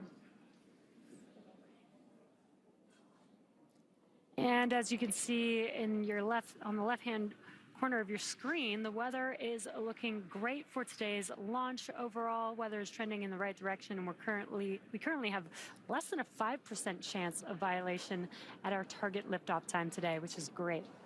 Our teams will continue to keep an eye on the weather, but we'll have a final pre-fueling weather briefing in about 20 seconds from now at the T-minus 45-minute mark. Now, weather is forecasted to be excellent on the Space Coast heading into today's launch opportunity. And again, the current forecast is greater than 95% chance of acceptable conditions at launch. Now, weather along the Atlantic T-minus coast. 45 minutes. Both control rooms go into lockdown and remain in that state until the launch escape system is disarmed. All operators are to remain at their console and maintain a sterile cockpit until MD confirms successful disarming of the launch escape system following orbit insertion or propellant offload in the event of a scrub. For non-urgent no-go conditions, brief the CE or LD and they'll approve during the countdown. For urgent issues affecting the safety of the operation, operators shall call hold, hold, hold on the countdown net. Launch control will abort the launch auto sequence immediately and proceed in the launch abort auto sequence. At T-minus 10 seconds, launch control will be hands-off, relying on automated abort criteria for the remainder of the count.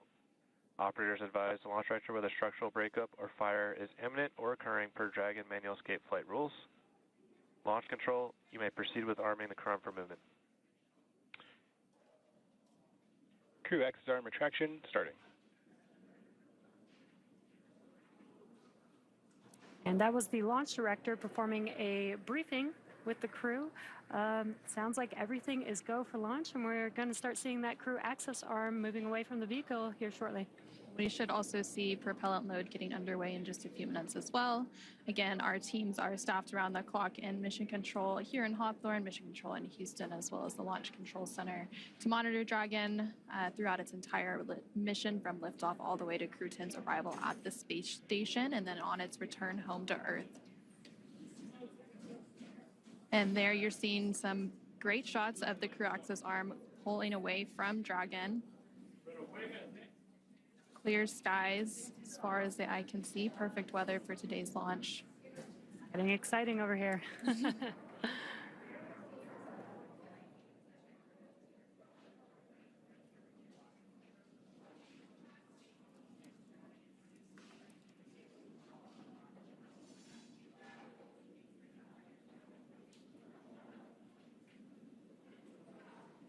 Yeah, weather looks amazing over there at pad 39A. You can see that crew access arm still moving. It'll move all the way to that 90 degrees away from the vehicle. Crew access arm retraction complete. And there we just heard confirmation that the crew access arm has been fully retracted. That process is now complete. Again, the next step in our process leading up to today's launch at 7:03 p.m. Eastern, 4:03 p.m. Pacific will be the propellant loading, and that should be getting underway here shortly. In the meantime, let's go ahead and check back in with Daryl at NASA's Kennedy Space Center in Florida. All right, thank you very much, ladies. Back here with NASA astronaut Jessica Meir as we orbit the launch pad, Launch Complex 39A here at the Kennedy Space Center, going in circles on Pi Day. Seems fitting, Jessica. Absolutely, it does. This is the day for it. We've got a few milestones coming up here in the next few minutes. We're going to close our visors at T-minus 39 minutes and then start the process of getting that launch escape system armed. As we just saw, the crew access arm has moved away, so if there were to be an emergency, going through the crew access arm is one option up until the point in which the launch escape system is armed, and then it's off the top of the rocket. Yeah, that's right. That launch escape arm could actually swing back in just about 30 seconds, and during that time, the crew would actually be unbuckling their seatbelts and getting ready to egress, so that timing would work out. Visors closed, arming the launch escape system. Copy, Dragon. You are go for 6.6 arm launch escape.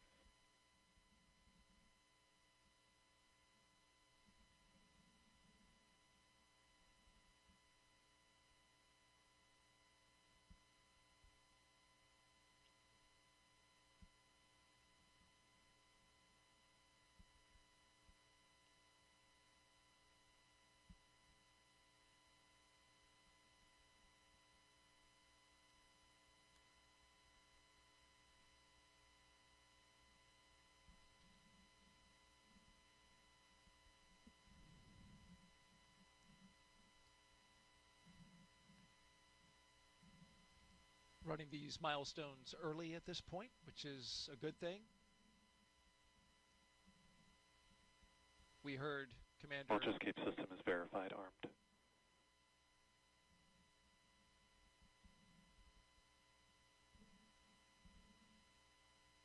There we have the verification that the launch escape system is armed. A high energy system that could be very much needed in case something were to happen to the rocket. Yeah, that's something that the astronauts on board can actually hear. They can hear it being armed. They get this sort of loud thump that they hear. And of course, that launch escape system, it consists of 8 Super Draco thrusters. It's only used for an abort in this case. And it's armed 2 minutes before the loading of the fuel. And I'm wondering about your thoughts in this moment as you hear Commander Anne McClain get these systems ready. Your friend, your fellow classmate, getting ready to go. Yeah, I think things are getting very real right now. It's really interesting on launch day. You know, I know from my own experience, sometimes you actually have to remind yourself that it's actually launch day because you have been through this whole series of readiness and all of these checks and all the comm checks and all the physical actions so many times in various simulations. I remember on my launch, I really did have to remind myself, I'm looking at my monitor, I'm going through all of these different cues and the procedures, but then I would hear something, maybe the groan of the fuel in the lines or a slight movement of the rocket, and that was what made me realize, oh, wait a minute. At the end of this one, I'm not going to be going home and going to dinner. I will be in space. So perhaps that realization is kind of setting in for these 3 astronauts and cosmonaut. I'm sure it's a little bit different for Anne and Tak, who have gone through a launch before. Totally new for Nichole and Kirill. So a really nice blend of experience in that Dragon capsule today. And a beautiful scene outside as we head towards sunset. We'll be lifting off just before then at 7:03 p.m. Eastern Daylight Time. Sunset right around 7:30. It should make for a beautiful launch for those who are gathered in the area to watch. The sky will become lit up as the sun dances with the exhaust from the Falcon 9 rocket. These launch escape systems that we're talking about are, of course, a vital component of any vehicle that contains astronauts on board. And it's something that we hope, of course, to never have to use. But the few times historically when we have had to use them also provide such a testament, such a great test of that system. I remember very well Nick Hague and Alexei Ovchinin's abort on the Soyuz that happened in 2018. I was in training at the time in Star City, and that abort happened when they were at about 30 miles up, and they ended up going up to about 50 miles and then landing safely due to the very reliable, highly functioning abort system. Search and rescue teams were there to pull them out in about 10 minutes, and a really stressful day, of course, for everybody. And tanks venting for propellant load.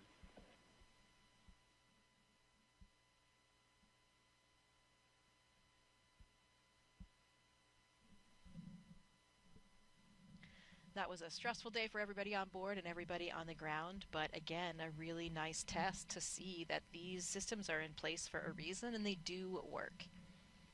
Nick Hague went to space that day and came right back. And fortunately, everything went well, and he was able to return to the ISS, and he's up there now.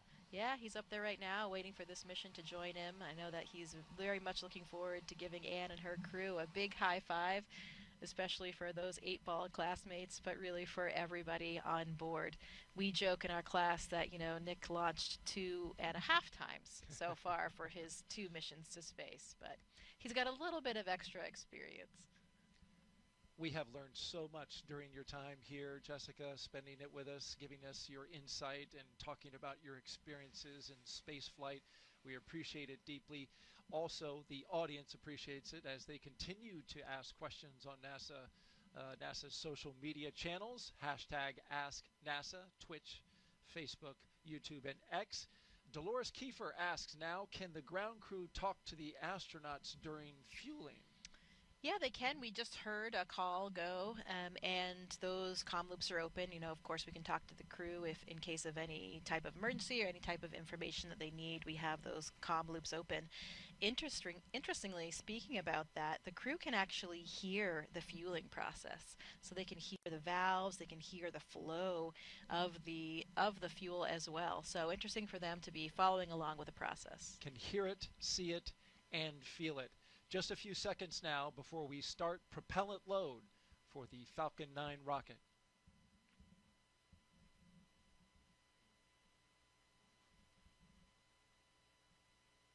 The launch auto sequence has started.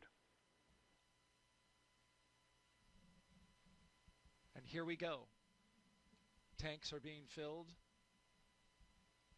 Prop load is underway. A very dynamic time for the astronauts and the ground crews.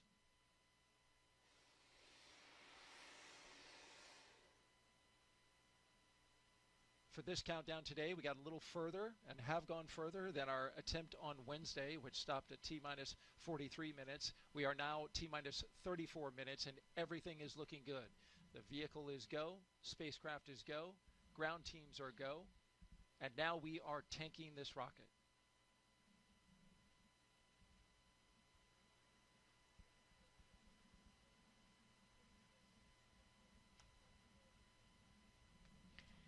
So this crew is hearing those sounds. As we mentioned, they can hear the fuel flowing through the valves and flowing through the pipelines. And this is a rocket-grade kerosene called RP1 and also liquid oxygen. That is the fuel for this powerful Falcon 9 rocket today.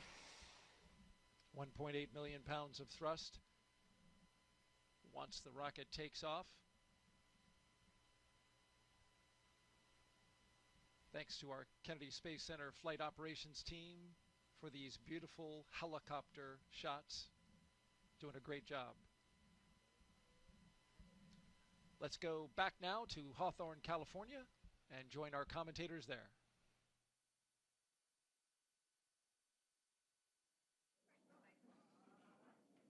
We are at T-minus 33 minutes from launch and getting closer and closer to launching Crew-10 into space. After the long-duration mission is complete, Crew-10 will be the first NASA commercial crew mission to target a return splashdown in the Pacific Ocean. NASA and SpaceX have been working together toward certification and readiness for Dragon recoveries on the West Coast. Since 2019, Dragon recoveries have primarily occurred off the coast of Florida. SpaceX is moving Dragon recovery operations missions to off the coast of California to allow Dragon to complete its deorbit before safely jettisoning the trunk over the Pacific Ocean, comparable to the first 21 Dragon missions. Crew splashdown locations are near Los Angeles, Oceanside, and San Diego. The recovery vessel Shannon will be stationed in Long Beach, California to support the new operations. And to establish this capability that improves public safety, NASA and SpaceX worked for months establishing new sites, obtaining regulatory approvals, performing engine assignments and software changes, as well as tabletop exercises and flight rule updates. It'll be really exciting to see Crew-10 come home after they're done with their long-duration mission. But Crew-9, who Crew-10 will be handing over once they get docked to the space station, will, of course, still splash down off the coast of Florida in a few days. But back to today's mission, let's go ahead and learn more from the astronauts flying today. You know, I often get asked why we explore. Some people explore because it's exciting to ride on a rocket. They like the boom, they like the flying, they like the electronics, they like to go fast. Some people want to explore to answer questions about the context in which the Earth exists. How old are we? How many galaxies are there? How big are we? Are we like a speck of dust on somebody's sleeve, or are we the biggest thing going out there in the universe? Curiosity is like the main power that moves us forward. Space exploration is important to satisfy this curiosity. As we go on to the moon and Mars and look at what those planetary bodies are made of, we can learn a lot about the Earth itself and how to better humankind. I think it's important for us as a species to expand our boundaries, because that's how we advance our technologies and civilization. We have to continue to explore, continue to push the boundaries. And I think really throughout the history of humankind, we've always explored. And so when people ask why we explore, I would like to ask back, what type of society would we be if we lost that curiosity? Is that somewhere that we'd want to live? Space Center in Florida, I'm Daryl Nail, joined by NASA astronaut Jessica Meir. So good to have you here. Here's more about the crew that's going into space today. I'm Daryl Nail with NASA. Welcome back to the Kennedy Space Center in Florida, here with NASA astronaut Jessica Meir. Here's more about the crew that's going into space today. NASA astronaut Anne McClain, she is your Crew-10 commander, making her second trip to low Earth orbit. The Spokane, Washington native and U.S. Army colonel was selected by NASA as an astronaut in 2013 and has spent a total of 204 days in space and completed 2 spacewalks totaling 13 hours and 8 minutes. She's very competent and, as you've described, a very excellent leader. Absolutely, a natural leader, and it is so thrilling to be here watching her do what she was born to do and leading this crew to space today. Sitting next to her is the pilot for Crew-10, NASA astronaut Nichole Ayers. She was selected as a NASA astronaut in 2021. The Colorado native graduated from the Air Force Academy in Colorado Springs and is a major in the U.S. Air Force. This is her first space flight, and she's pretty excited about it. Absolutely. Takuya Onishi. He is the JAXA astronaut, serving as a mission specialist. Today's flight will mark Onishi's second trip to the space station. He was selected as an astronaut by Japan Aerospace Exploration Agency in 2009 and has logged 113 days in space, and he will eventually be the station commander. Yeah, that will be a very nice moment to see as Anne hands over those leadership reins over to Tak. Transfer of controls from her as the commander of the SpaceX vehicle over to Tak to be commander of the space station. So great opportunity for leadership for both of these experienced crew members. And the second mission specialist is Kirill Peskov.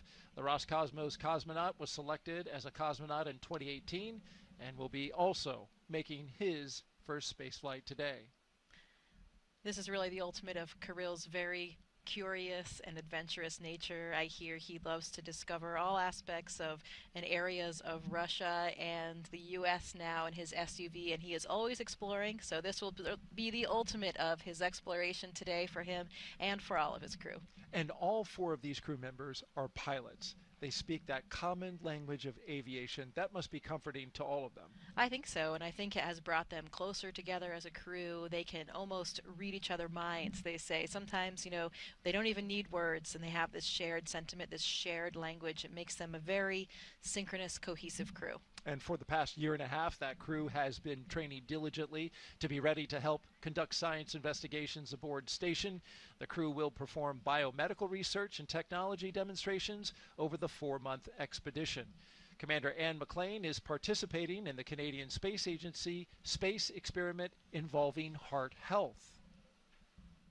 This headband is actually connected to sensors throughout my body, and they are collecting real-time data on my heart rate, oxygen saturation, and my respiratory rate. Imagine the day where you go see your doctor because you're concerned about your heart health, and they give you these sensors to wear, and they get this massive, comprehensive look at your cardiovascular health over multiple days doing multiple activities. Another science investigation on board involves tiny materials inspired by our own DNA that could help be used here on Earth with those people who suffer from arthritis in their knees.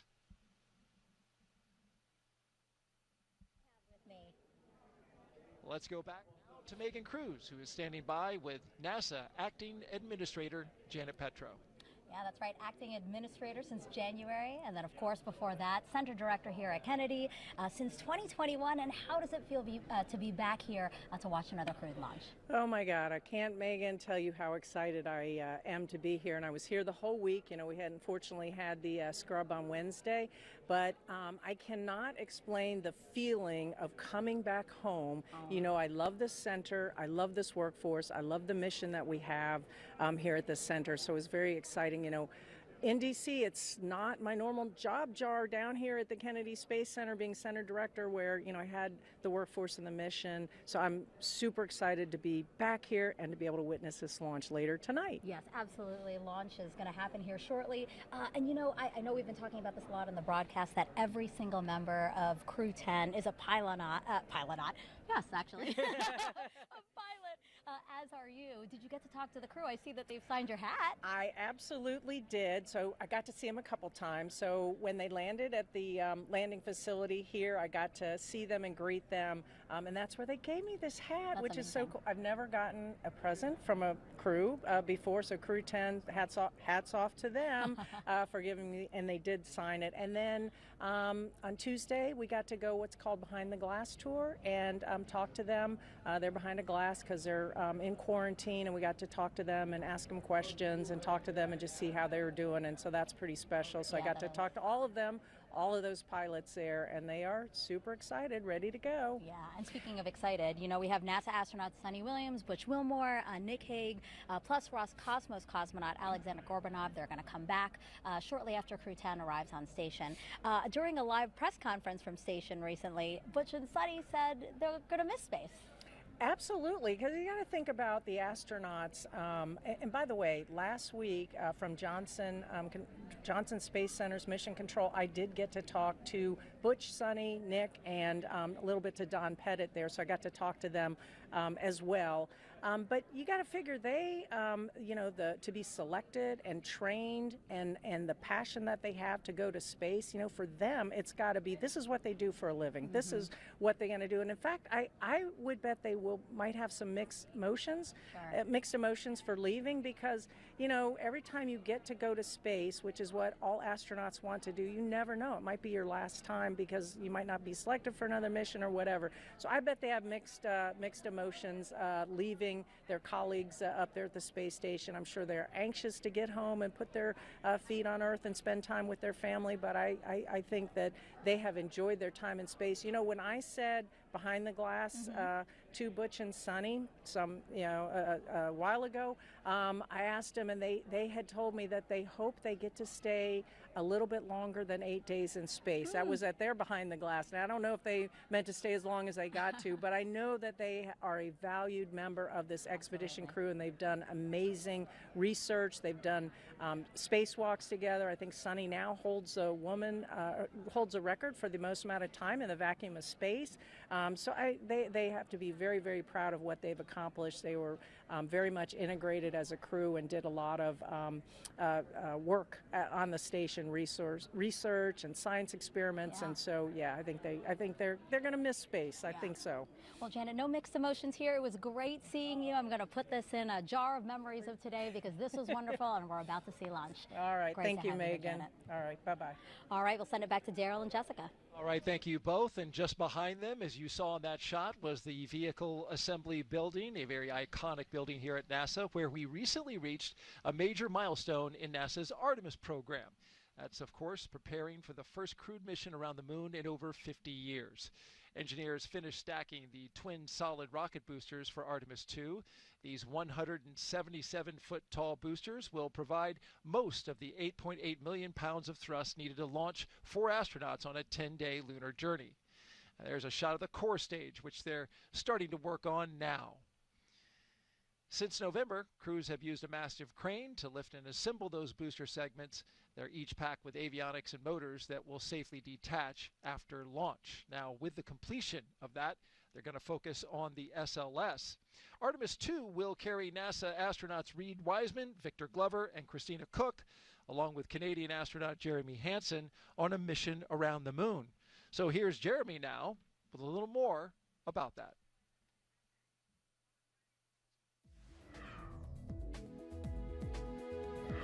Hey everyone, I'm Canadian Space Agency astronaut Colonel Jeremy Hansen, mission specialist for the Artemis 2 mission. I'm here at the Johnson Space Center here in Houston, Texas, where we normally do most of our training. But every once in a while, we like to change it up a bit. Reed, Victor, Christina, and I recently spent several days in Iceland trading in our spacesuits for hiking gear to study its geology and surroundings. Why Iceland? Well, as you can see, it has a similar landscape and terrain to the moon, with various volcanic rocks like basalts and breccias, and has limited to no vegetation. The Nordic island has been a lunar training site for NASA astronauts since the days of the Apollo missions. My crewmates and I teamed up with scientists and geology experts to explore the huge boulders, formations, and volcanic craters across the lava fields. During our journey, we stopped at various spots to discuss what we observed. Some of the really fine material is compacting into what's like the glue holding this together. And even tested different types of tools to collect rock samples. Although we won't be landing on the moon during our mission, this field work and navigation practice will allow us to make informed observations when passing the lunar surface and pave the way for future Artemis crew training. And that's your Artemis Moon Minute. For more Artemis updates, scan the QR code on your screen right now, or visit nasa.gov/Artemis-Roman numeral 2 or II. You don't have to worry about getting updates there, though, because, Jessica, you are friends and former classmates with both Victor Glover and Christina Cook. Yeah, that's right. They are my astronaut classmates, like brothers and sisters, and it has been so exciting to see this Artemis journey. I was here for the Artemis 1 launch, and that just made it all so real. We saw the hardware, we saw the vehicle, we saw the launch, and we knew that the next time that vehicle launched, it would be with my friends and colleagues on board. So it was an incredibly exciting moment for all of us as astronauts. That launch coming in February of 2025, currently scheduled on the calendar. Let's go back now to SpaceX in Hawthorne, California.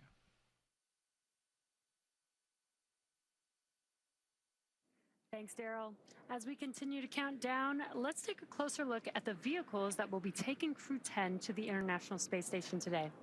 Falcon 9 is a 2-stage rocket developed and manufactured by SpaceX, known for its safe, reliable, and cost-effective access to space. It's also the first orbital-class rocket capable of reflight. And sitting at the top of Falcon 9, Dragon and its trunk stand over 26 feet tall. There are 2 windows on the spacecraft, plus one underneath the nose cone. The nose cone opens shortly after launch to expose the forward bulkhead thrusters and docking mechanism that will connect with the space station. Dragon's trunk holds solar cells, which power Dragon while it's in free flight, and the trunk can also carry unpressurized cargo. The Dragon has played a significant role in advancing our future in space by safely transporting crew to and from the space station. There are currently 4 Dragon spacecraft supporting human spaceflight missions that have docked to the station. There you can see them on your screen. That is Endeavour, Resilience, Endurance, and Freedom. Now, designed to be the safest spacecraft ever flown, Dragon is capable of carrying up to 7 passengers to and from Earth orbit and beyond. And Dragon has 16 Draco thrusters that can be used in space to help navigate the spacecraft to its destination, each providing 90 pounds of force. That doesn't include the 8 Super Draco thrusters used for an abort, which are no longer active once the crew is in orbit. Dragon has flown 49 times, with 15 human spaceflight missions since 2020, when Dragon became the first private spacecraft to take humans to the International Space Station. In that time, Dragon has flown over 1,000 experiments to space and 56 crew members representing 14 different countries.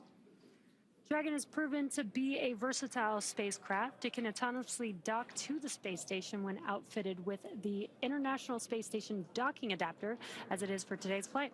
When it's not going to the space station and in free flyer mode, the docking adapter can be swapped out for a cupola. Another option that we have is the Skywalker hardware, which supports extravehicular activities as the crew used during the Polaris Dawn mission. Now continuing down the vehicle, we do have the second stage. The second stage is powered by a single Merlin vacuum engine, or MVAC engine, which is optimized to perform in the vacuum of space. After stage separation, the MVAC will ignite and carry Dragon to its target orbit. Now, the Falcon 9's first and second stages are connected by the black inner stage, which houses the MVAC engine and the system that decouples the two stages during stage separation. And below that is the first stage. Stage 2 LOX load has started. Good call out. Stage 2 LOX loading has begun.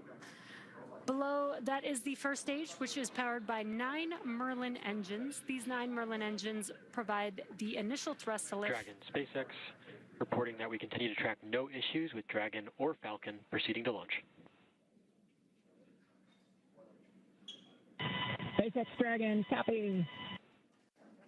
Great news, just calling out that we're tracking no issues.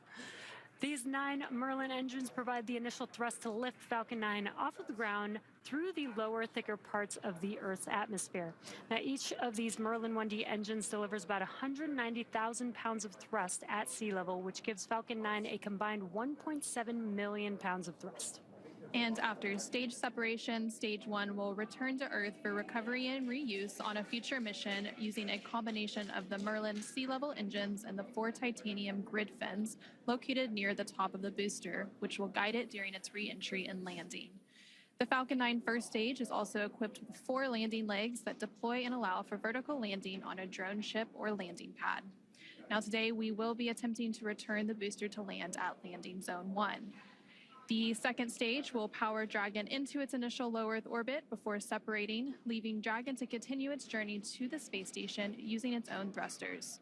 About 40 seconds after separation, Dragon's nose cone deploy sequence will begin, exposing the guidance navigation controls that help Dragon autonomously fly to the space station.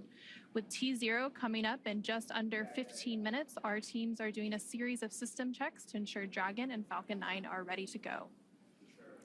And we are still looking good for an on-time launch today. Both Dragon and Falcon 9 continue to be healthy. As we continue to listen and watch the countdown, our teams are preparing the vehicle for flight. Propellant loading of both RP1 and liquid oxygen began at T-minus 35 minutes. And we also heard the call a few minutes ago that the launch escape system is armed. The launch escape system is designed to propel Dragon away from Falcon 9 in the event of an emergency during launch. Now, the range, which is monitoring the keep-out zones among other key flight requirements, also continues to report no issues, and they are go to support today's launch. And weather also continues to look good. You can see it there on your screen, clear skies. And we are still tracking a roughly less than 5% chance of violation at our target liftoff time of 7:03 p.m. Eastern, 4:03 p.m. Pacific. And as you heard earlier, we're continuing to be optimistic that we're going to maintain these good conditions into launch. And as a reminder, today we have an instantaneous launch window driven by our planned rendezvous point, the point at which Dragon and station will meet in orbit. The station is orbiting the Earth at more than 17,000 miles per hour, and Dragon needs to catch up. That means we have to deliver Dragon to the correct orbit by timing its trajectory relative to the orbiting laboratory so that they are in the same place in orbit at the same time. So precise liftoff time is crucial for hitting that rendezvous point. And at this point, if we hear a hold for any reason, we would have to stand down and target our backup launch opportunity, which is Saturday, March 15th at 6:41 p.m. Eastern, 3:41 p.m. Pacific. But again, everything and all the systems continue to be go. And for now, we're going to go ahead and turn it over to Gary at the Johnson Space Center for a quick status update from Houston. Hey, thank you, Anna. Back here in the International Space Station Flight Control Room at NASA's Johnson Space Center in Houston, teams continue to work around the clock to monitor activities aboard the orbital outpost. Leading the teams inside the room is Flight Director T.J. Creamer. The team in Mission Control Houston, the team in Hawthorne, and the astronauts aboard the space station will track the autonomous docking of Dragon Endurance when they enter joint operations. This will happen when the spacecraft enters the approach ellipsoid, the invisible boundary stretching 4 by 2 by 2 kilometers that helps us monitor all arriving and departing spacecraft, is essentially the neighborhood of the space station.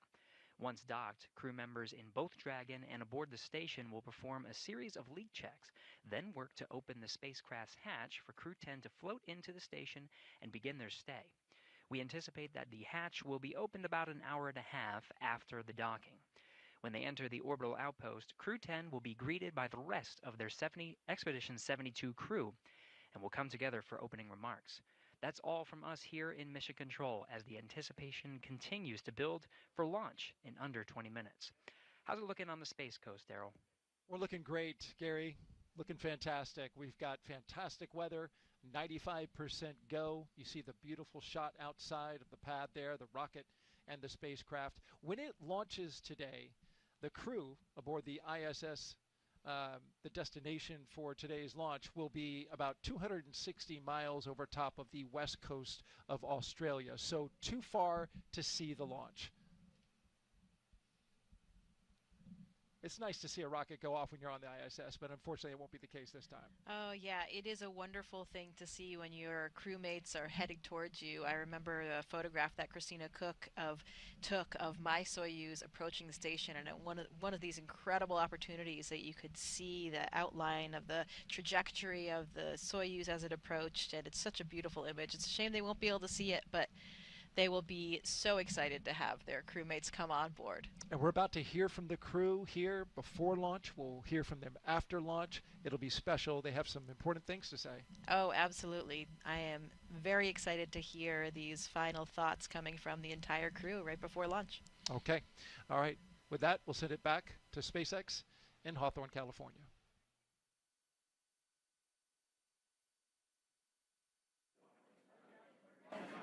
Thanks, Daryl. Our next major milestone on the countdown event will be around the T-minus 10-minute mark, which is just in about 5 seconds, when Falcon 9 launch commit criteria get checked by computers. Dragon, SpaceX, confirm crew displays are configured for launch.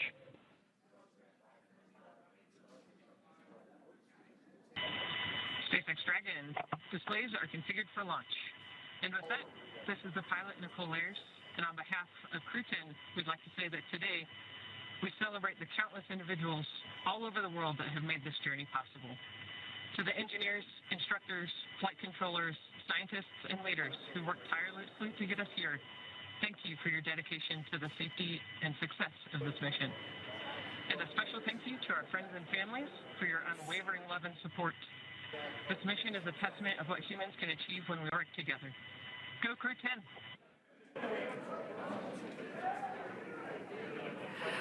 Such great words from the crew.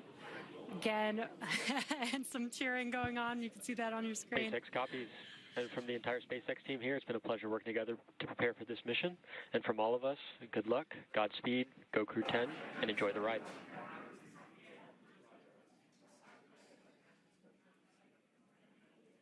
Great comms. That was from our core here in Hawthorne in Mission Control. Now, there are many systems in place to ensure that the rocket and the crew are both safe leading up to liftoff and during flight. And now that we are in terminal count, our teams are performing those final checks before launch. And coming up here in just a few minutes, we will start having that stage 1 engine chill start. And now we're just over 8 minutes away from launch. Again, today's ride to orbit will be about 9 minutes, which is from the time of liftoff to second stage cutoff. And then Dragon in the second stage will continue to coast for a few minutes after that prior to separation. You'll hear some performance calls along the way as we get into the final countdown and then after liftoff. And these are SpaceX flight controllers reporting on trajectory, speed, booster performance, and other key milestones. So some of the callouts you will hear after liftoff are a combination of letters and numbers, which will mark different abort zones throughout the flight up the eastern seaboard. The first two are 1 Alpha and 1 Bravo, which are abort modes available while the first stage is firing. And then the next round of numbers and letters you'll hear are 2 Alpha through 2 Echo, though you'll only hear the 2 Alpha call on the public loops, and those will come into play once the second stage kicks in. And then diverting a little bit from the other naming system, you will hear the call out Shannon, which refers to Shannon, Ireland. And this call means the crew could target off the coast of Ireland if they needed to abort late in the second stage burn. And you'll continue to hear those different callouts along with key performance callouts from the guidance, navigation, and control officer along with the propulsion lead. We're now just under 7 minutes away from launch. Engines are chilling in for flight.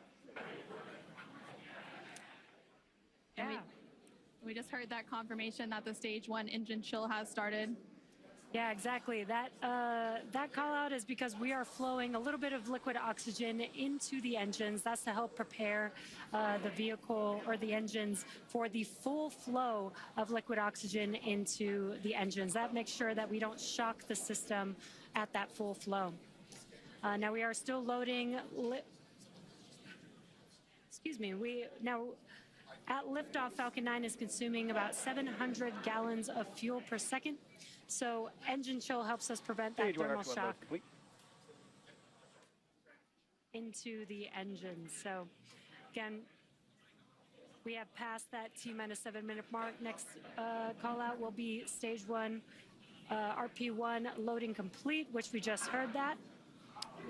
And the RP1 is densified kerosene or rocket fuel that will propel the crew into orbit. All of that RP1 is now fully loaded into the rocket, and since we previously heard that second stage loading was completed.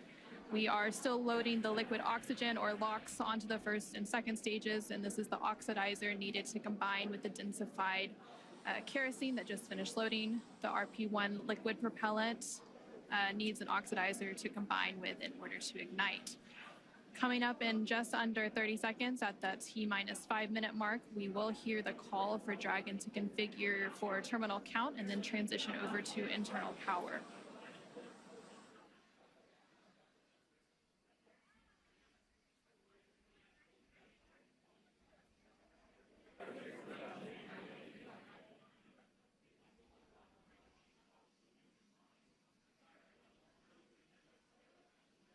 Tanks are pressing for strong-back retract. Dragon is in configure for terminal count. And there we just heard that call out for terminal count. So now Dragon onboard computers will take control of the spacecraft. And we also heard that the propellant tanks on Falcon 9 are getting ready to pressurize, adding some additional structural support to the rocket as we get ready for that strong back to retract. And that strong back provides access to Falcon 9's fueling lines. Has started. That strong back lower has now started, and again, that strong back provides access to Falcon 9's fueling lines and umbilicals for both propellant load and the different gases being loaded on board. And what you should see on your screen is there's those clamp arms that are around the second stage just below Dragon. They're going to open up, and once they're fully open, then that strong back or the TE can begin to recline away from the vehicle. Now, initially, we are going to recline that TE just about 2 degrees away from the vehicle, and then we will fully move the TE about 45 degrees away up at T0. And they're maybe a little hard to see on your screen, but the clamp arms are opening up there. There's a better view. Looks like the clamp arms are now fully open, so that TE will begin to move away from the vehicle. Very slow and slight, but just enough to get two degrees away from the vehicle. And then coming up in less than 30 seconds at the T-3 minute mark, the first stage liquid oxygen or LOX load will complete. And we'll continue to check through a couple more fueling milestones, including one around the T-2 minute mark before flight, where we'll hear liquid oxygen loading is complete on the second stage. And now you see all of those white clouds on your screen. Those are clouds of vapor, and they're completely normal, and we'll see them continue to build up as we get closer to launch. This is because liquid oxygen is super chilled, so a little of it will boil off in the warmer Florida air.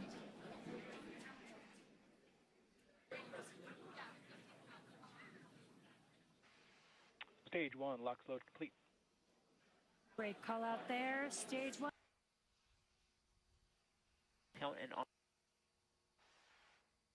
Putting liquid oxygen onto stage 2, and that'll wrap up here at the T-2 minute mark, just about 20 seconds from now.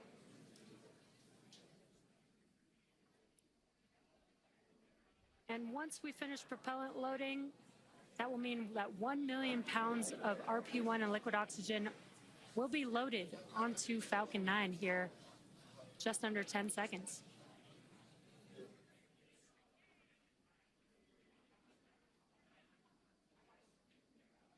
Stage 2, LOX load complete.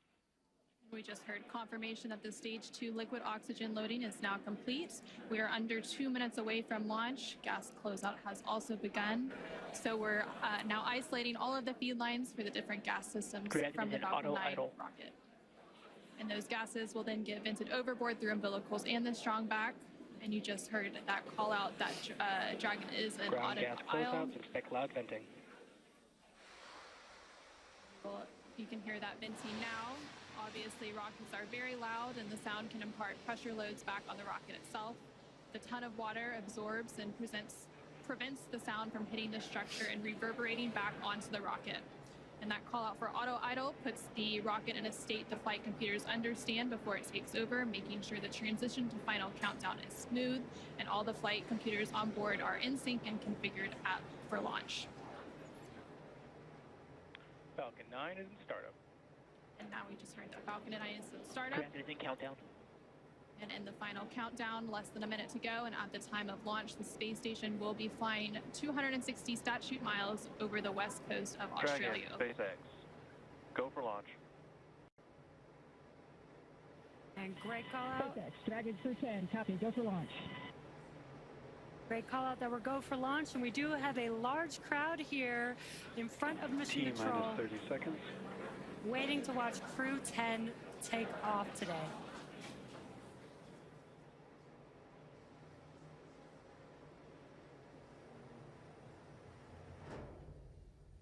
T-15. T-10. 8, 7, 6, 5, 4, 3, 2, 1. Ignition and liftoff. Go SpaceX, go NASA Crew-10. Copy, 1 Alpha. And liftoff of Crew-10 now Vehicles pitching downrange. Space Station. 1.7 million pounds of thrust now propelling Falcon 9 and Crew-10. And we're continuing to get good call-outs on the first stage performance so far.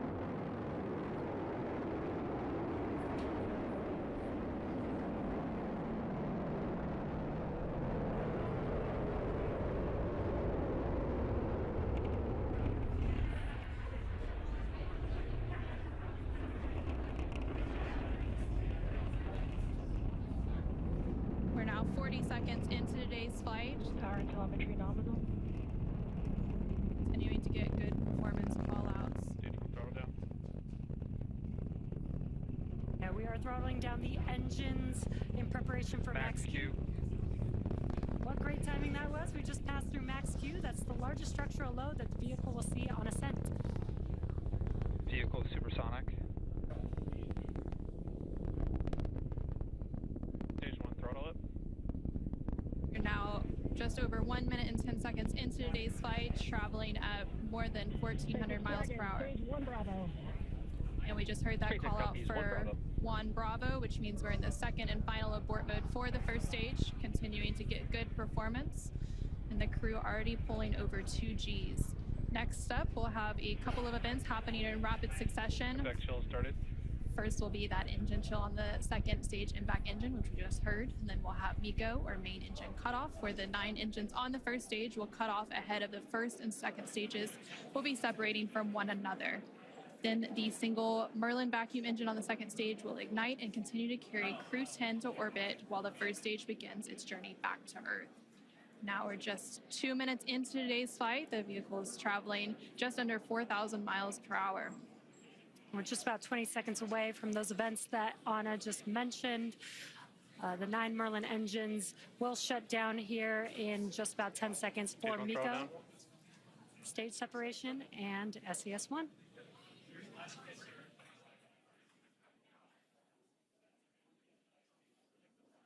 Main engine cutoff. SpaceX Dragon, 2 Alpha. Stage separation confirmed. Copy, 2 Alpha. Great call-outs and incredible views there on your left-hand screen. On your left-hand screen, you can see a view from stage 1. And an extremely excited crowd here in Hawthorne. Awesome views of that boost back burn on the first stage, as well as the MVAC engine igniting on the second stage. Great views there. Now the booster is in its boost back burn. This is the first of 3 burns as it makes its way back down to Earth. This will last about 45 seconds. And the Crew-10 crew is still on board Dragon, attached to Falcon 9's second stage, which you can see there on your right-hand screen. And we're now at 3 minutes and 20 seconds into today's flight. The vehicle is traveling about 6,500 miles per hour. They are on their way to the space station. And we did have that confirmation coming up of the boost back shutdown, and then coming up at the T+6 minute mark. And there we have our first images of the crew inside the Dragon spacecraft as they make their way into orbit.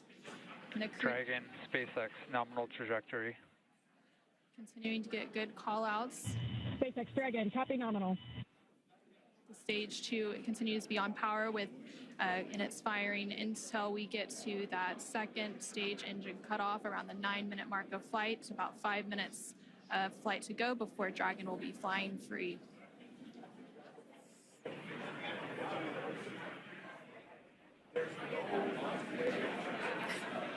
Some cool views there on your left-hand screen. That's the first stage booster as it's making its way back down to Earth. This is a ground tracking camera getting these awesome views. And on the right-hand side of your screen, you can see that lone Merlin vacuum engine of the second stage. We're continuing to get good performance on the second stage. And the crew's G-loads will dip right when we hit the separation events, and it's going to continue to build up until then. Dragon, SpaceX, nominal trajectory. SpaceX Dragon, copy nominal. We're now at 5 minutes into today's flight with a liftoff at 7:03 p.m. Pacific, 7:03 p.m. Eastern, 4:03 p.m. Pacific. Continuing to get good call-outs as Stage 1 makes its way back to Earth, and Stage 2 continues to fire, propelling Dragon into orbit.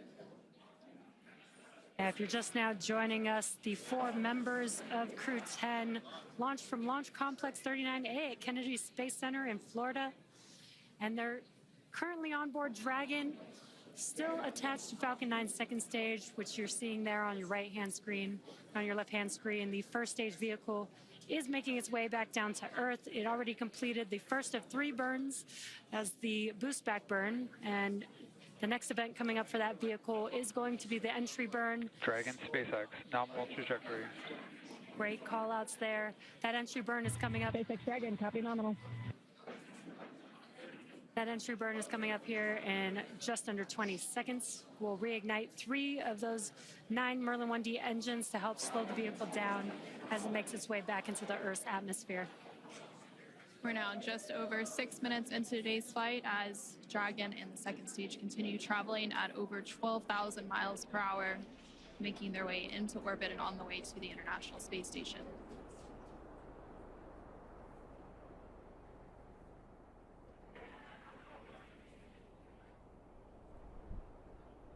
There we just saw on the screen, it was very quick, but we had the entry burn, which we got some cool views of that from the ground, which is awesome.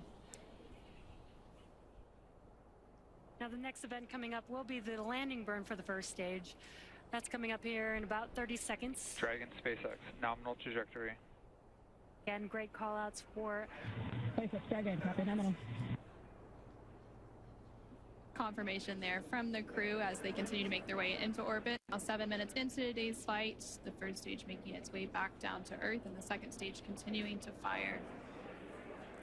This is an awesome view. Let's see if we can see the center engine relight for that landing burn here in a few seconds.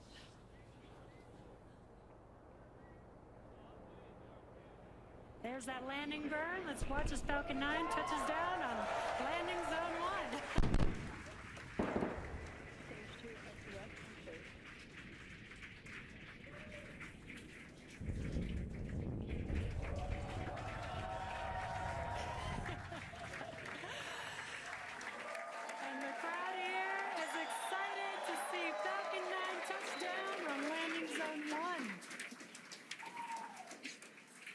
And now that the first stage has made its way back to Earth, we're about a minute away from the second engine cutoff, which we're expecting around the 9-minute mark of today's flight.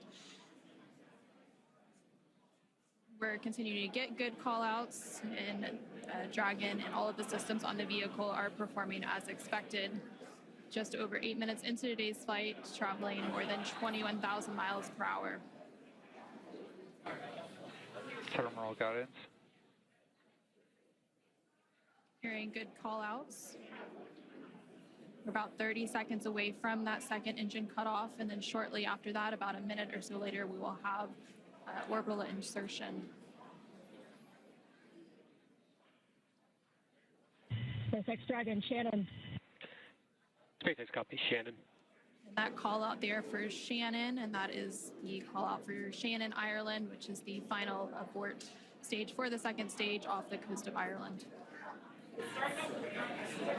Standing by for a second engine cutoff.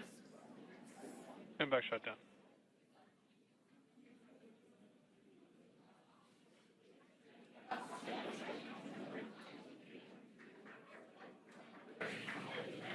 Dragon SpaceX, nominal orbit insertion.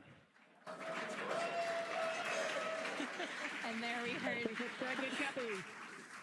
heard confirmation Launch of escape system disarmed. good confirmation of orbital insertion. Crew-10 is now well on their way to the International Space Station following a 9.5-minute flight uphill. Now, the second stage is preparing for Dragon separation here, which should happen shortly. In about 10-15 seconds is what we're expecting. Now we're preparing for stabilizing the second stage so that we can have a smooth separation. And there you can see on the left-hand side of your screen, the crowd is going wild. There on your screen you can see that Dragon separation, that second stage making its way, and Dragon is now flying free. 10 minutes into today's flight, that was about a minute after we had that second engine cutoff and orbital insertion. And it looks like a good separation, good rates. Dragon now flying free. There on the right-hand side of your screen, you can see some first images of Crew-10 inside the Dragon Endurance spacecraft as they're now successfully in orbit. Dragon, SpaceX Chief Engineer on Countdown 1. On behalf of the entire Falcon team, we thank you for flying with Falcon and wish you a great mission.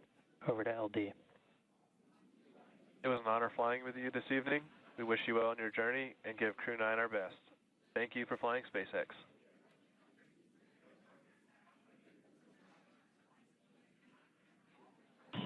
SpaceX Dragon. Dragon. This is Crew-10 Commander Anne McClain. Thank you to all of the teams from across the world who contributed to the launch today. Spaceflight is tough, but humans are tougher. Days like today are made possible only when people choose to do the harder right over the easier wrong. Build relationships, choose cooperation, and believe in the inherent goodness of all people across the world. To my family and friends, without you, I would not be here. Explore boldly, live gracefully, go Crew-10. And over to pilot Nichole Ayers.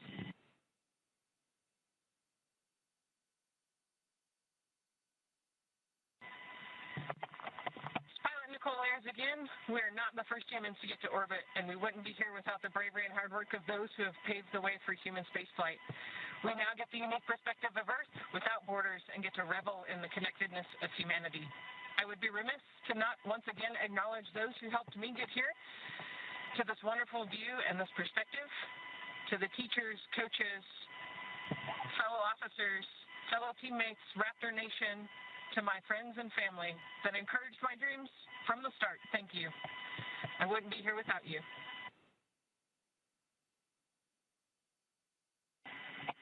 This is Mission Specialist Takuya Onishi. I want to say a huge thank you to NASA and SpaceX, especially the Falcon 9 team for the successful launch, and we are looking forward to a smooth ride to the International Space Station. 日本の皆さん、たくさんの応援ありがとうございます。9年ぶりの無重力の感覚をかみしめてます。これから先の ISS への宇宙の旅、楽しんでいきたいと思います。I will now hand the mic over to Mission Specialist Kirill. Thanks a lot to NASA and SpaceX for this wonderful ride, and I want to say a couple of words in Russian. Пользуясь такой чудесной возможностью, хочу поздравить с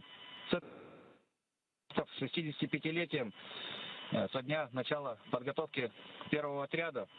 И также хочу сказать спасибо большое за те знания и жизненный опыт, который мной были получены в всех стенах для того, чтобы выполнить этот полет. А также спасибо школе номер 14 города Назарова, Ульяновскому высшему авиационному училищу гражданской авиации и авиакомпании «Макар» и «Нордвин», где я начинал свой путь в небо. И, конечно же, спасибо большое семье и за поддержку.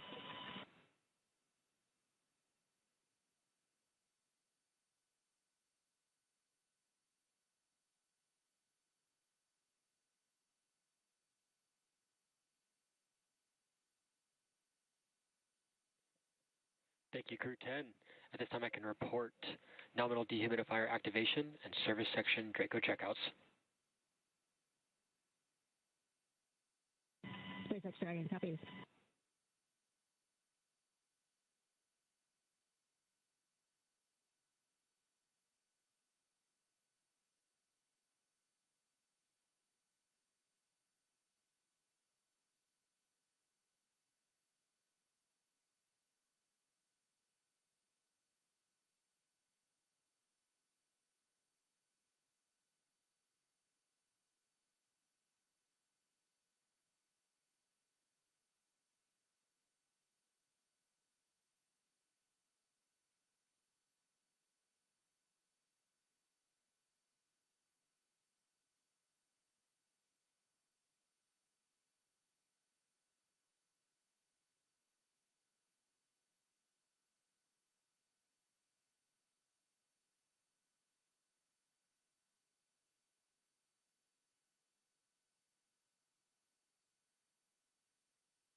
And such great words from Crew-10 as well as the core here in Hawthorne and Mission Control. We also got confirmation that the nose cone deploy is underway. The 6 hooks that hold the nose cone in place during the launch and ascent portions have to retract, and then the nose cone will be able to start to swing open and deploy. Now, this uncovers a number of critical systems for the flight up to the space station, including the forward bulkhead thrusters and the docking hatch.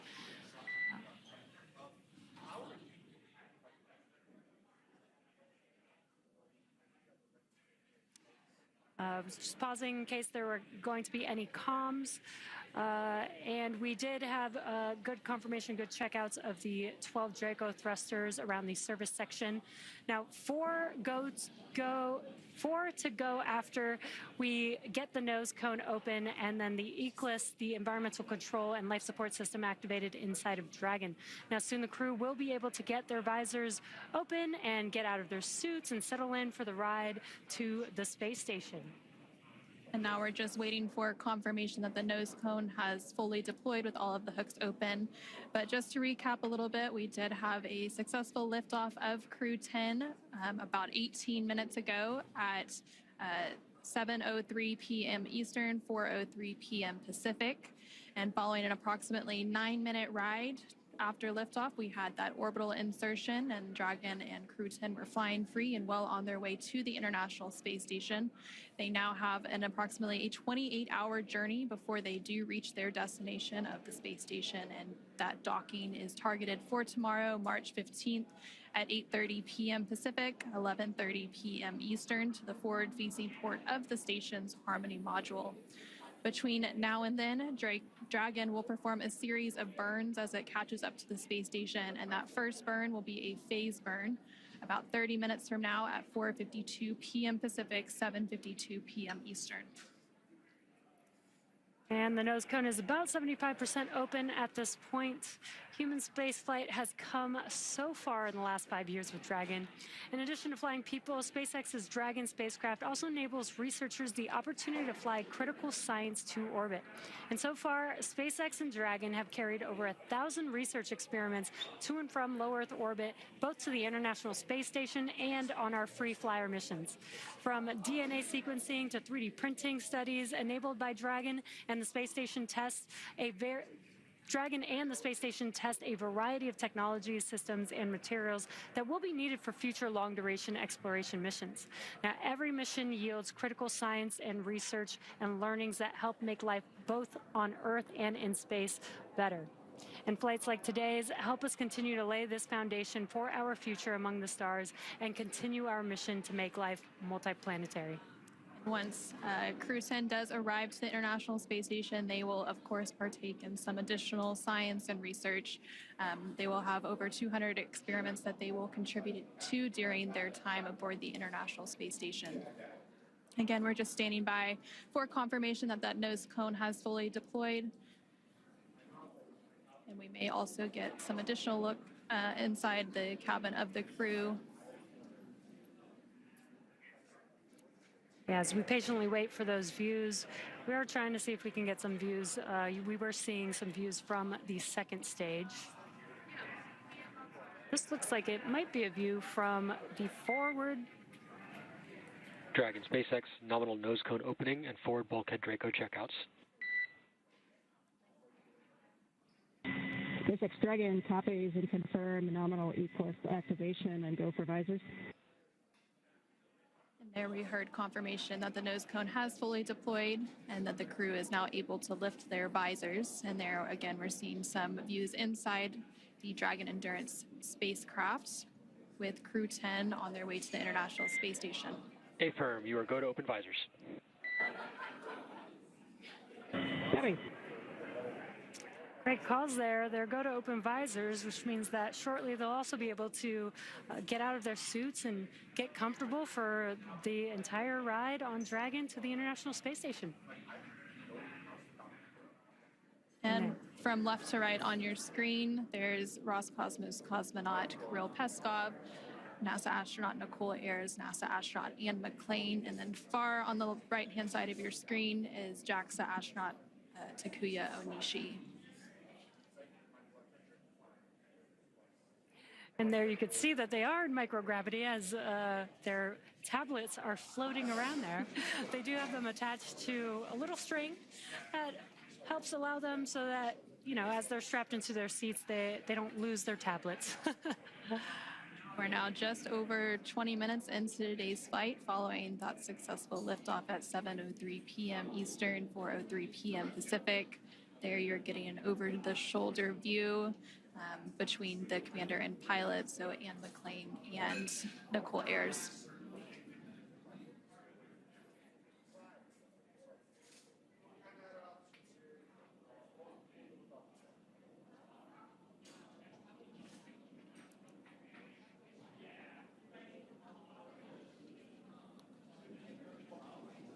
If you're just now joining us, you are watching live Crew-10 out in space in the Dragon vehicle.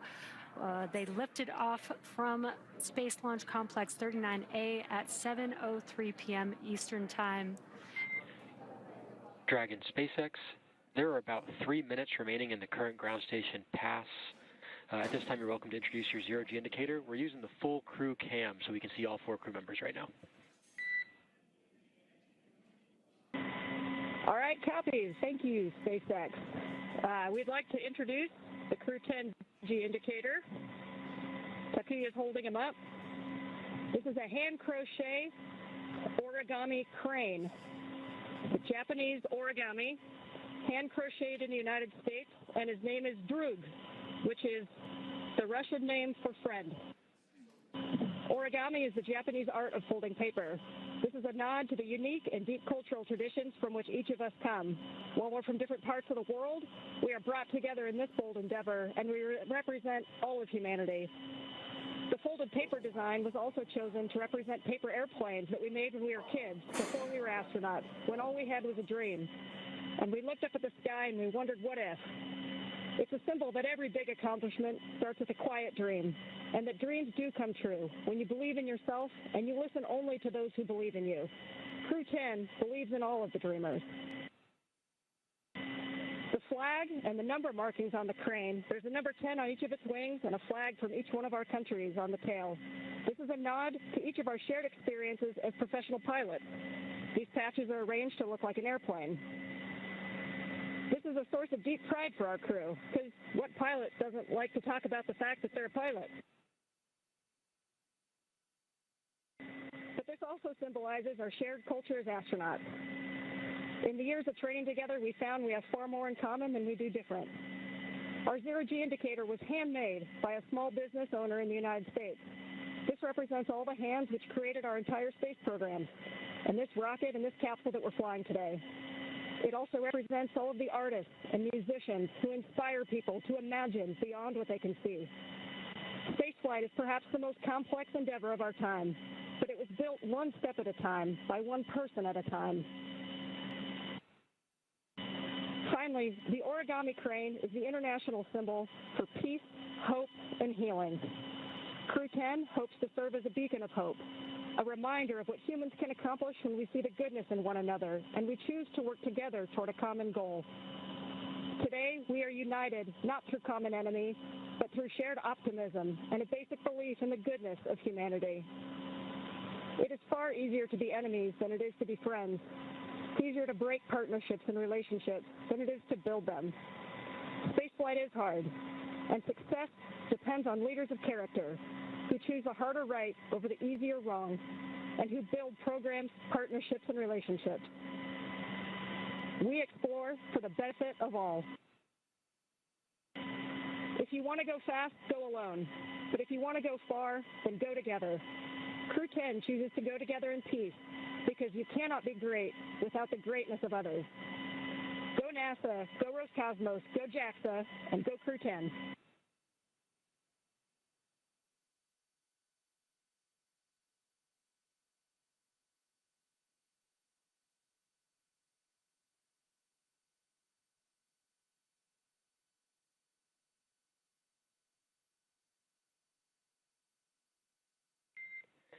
Dragon SpaceX, we really appreciate those words, Anne. Thanks for introducing.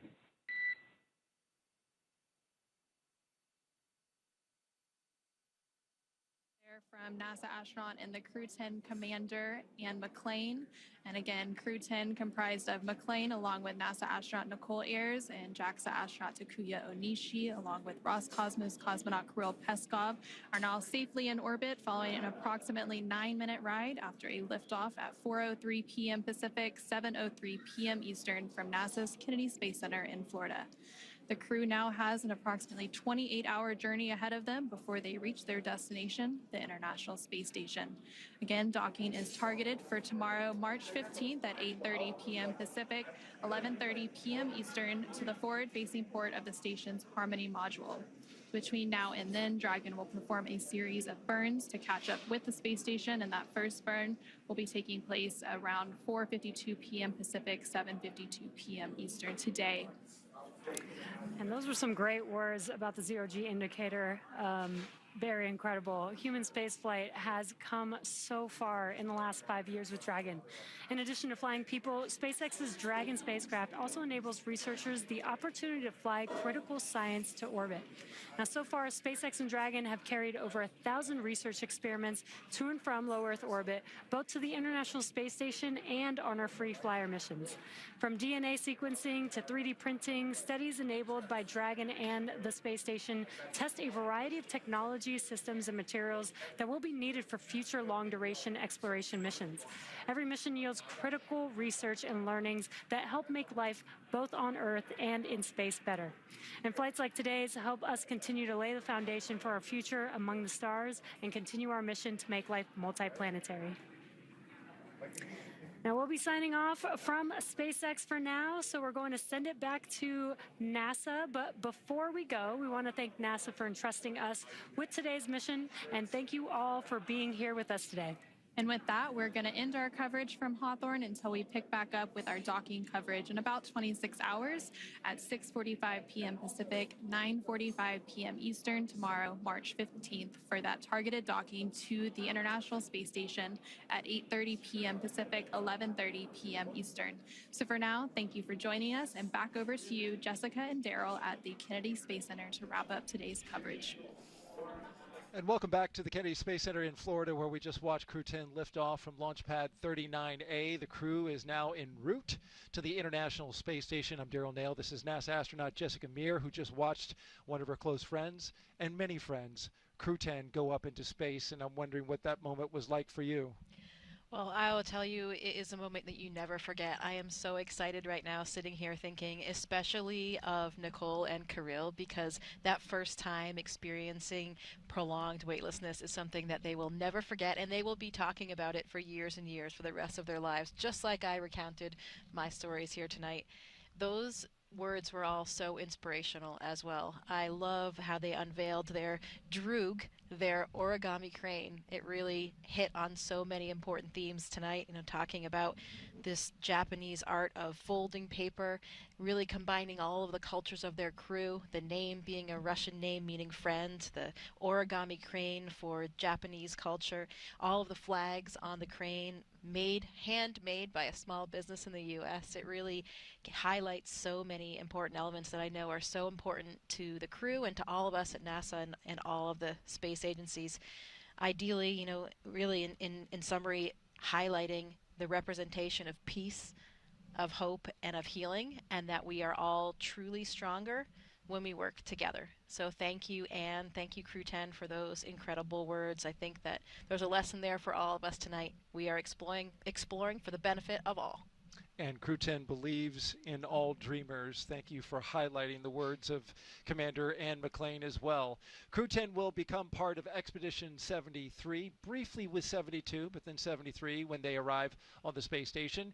NASA's Megan Cruz joins us now with Megan Everett, Deputy Chief Scientist of the International Space Station.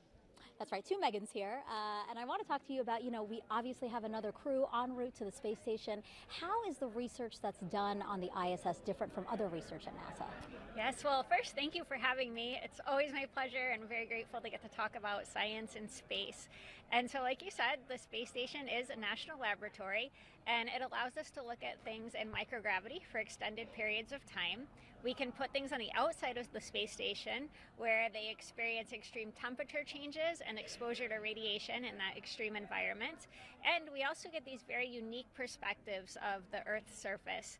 And so together, these things allow us to look at things like theories in quantum physics and answer questions that we can't answer with laboratories on Earth.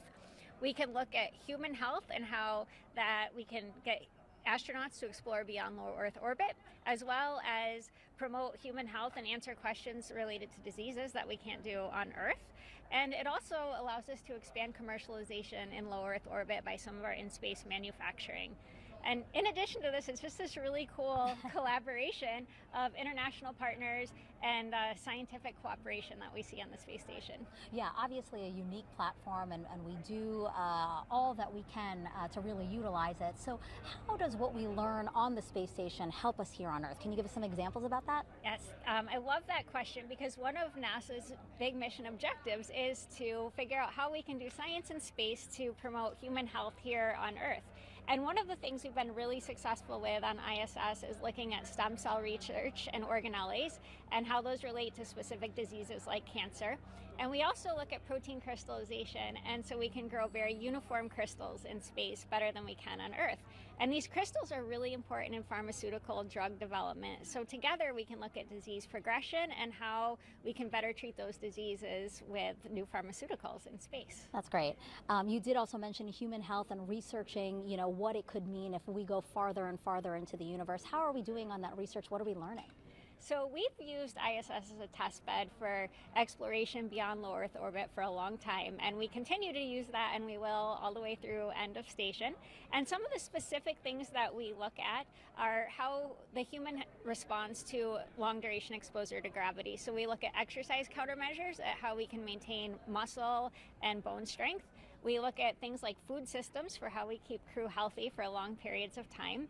We have a very robust plant growth program, so we try to optimize crop output by changing things like soil and water exposure to those plants. And we need life support systems for our crew to live in space for long periods of time, so we have a lot of technical demonstrations on the space station looking at how to clean air and water and eliminate waste. I can really see that you love talking about this. Thank you so much for sharing your passion and for sharing all that's being accomplished through NASA with the research at the ISS, but also other research that we do here. Well, thank you so much for having me. Thank you so much. All right, back to Daryl and Jessica. All right, thank you very much. And we're about to wrap up coverage here, so why don't we take one last social question from one lucky submitter. Scarlett Sermons asks, how do the astronauts feel looking at Earth from above? And what's that feeling like coming back? Well, seeing the Earth from above is a very, very exceptional experience, and it's something that I think changes you forever. People have different things to say about this, but I think one message that we do all share is that it gives you this unique understanding for how beautiful our planet is, but mostly how unique and fragile it is. You see this beautiful gem below you and this tiny, tiny band, this thin, tenuous band of an atmosphere that's really supporting all life. And you realize that we need to take care of this planet, that it is one planet and we have to protect it. Secondly, one thing that I really was struck by was seeing how interconnected everything is. You see all of the land masses with no boundaries, you see all the continuous oceans, and you realize how connected everything is, how we really are just one human. We are all here together, in it together as one. It's easy as humans to have these man-made imposed boundaries that we see delineated on the globe, but for us as astronauts, we realize that we are truly all in this together. Well said, Jessica, and let's go ahead and end it on that. Right here on NASA Plus, you can follow us along with Crew-10's entire journey to the station by listening to real-time audio commentary of the mission. Just scan the QR code that you see right there at the bottom of your screen, or if you're watching us on your phone, you can just do a screen grab and then click on it later. Crew-10 is on course to arrive at the International Space Station around 11:30 p.m. on Saturday, believe that's going to be March 6th. For 15th, rather, March 15th. On-camera coverage of docking and arrival will resume about 2 hours before it docks on NASA Plus. And of course, that's always a big moment when the crowd, comes together on ISS. Yeah, absolutely. You have to have a lot of patience because you get to ISS, you dock, and then you have to go through these pressure checks to make sure everything's okay, and you're just waiting to get to the other side. And it's an incredibly special moment when you come through the hatch, you float for the first time for 2 of them, and you get big hugs from all of your friends and colleagues that are up there already. And I was impressed by what Anne says, once they do this together, they are, and you've mentioned this a couple times, like forever brothers and sisters. When she sees those fellow astronauts in the hallway back in Houston, there's always a big smile that comes across her face. Yeah, it's a bond that you have forever, spending that time in space together, having that shared experience. You know, it's something as astronauts we want to share with our friends and family, how it feels, what it's like, and it's hard when they haven't experienced it. But with other astronauts and other cosmonauts, you have this instant special bond because you all have that shared experience together. And when they return, they will come full circle with the rest of the astronauts, appropriately so on Pi Day. Just had to get that in there. One more time, 314. There you go. Well, I want to thank you, Jessica, for joining us. You were here for Crew 7. You did Crew 10, 2 launch attempts. It's a lot of work. We thank you for it. It's been very special. We hope that when you go on your mission and we are watching you and documenting your trip, that you'll throw us a little love somehow towards the camera, give us a wave, something. We will be rooting you on. Absolutely, Daryl. It's been such a pleasure to be here sharing in the excitement for Crew 10 today. Go Crew 10. Go Crew 10, go NASA, go SpaceX. And an important reminder about upcoming launches. NASA and SpaceX will return to the ISS in late April with CRS-32, a resupply mission launching from Kennedy, and then Crew 11 several months from now. Again, a huge thanks to all of us, for all of us, from all of us, to you, and to our guests for joining us today. But most importantly, thank you for watching. You can keep up with any Crew 10 updates to this mission using the online resources you see on your screen just there below. For everyone here at NASA and SpaceX, and for Jessica Meir, I'm Daryl Nail. Have a great rest of the day. We leave you now with a look back at highlights from suit up to liftoff. Crew 10 is getting suited up, ready to go. Time now for the traditional card game. Crew 10 walking down the hallway. And here they come, taking their first steps outside as they prepare for their journey to the International Space Station. And we are off. The crew on their way to Space Launch Pad 39A. Anne McClain, Nichole Ayers making their way into their Dragon spacecraft Endurance. And here come our mission specialists down the crew access arm, Takuya Onishi and Kirill Peskov. There they are rotating back. Dragon, SpaceX side hatches closed. Ignition and liftoff. Go SpaceX, go NASA Crew 10.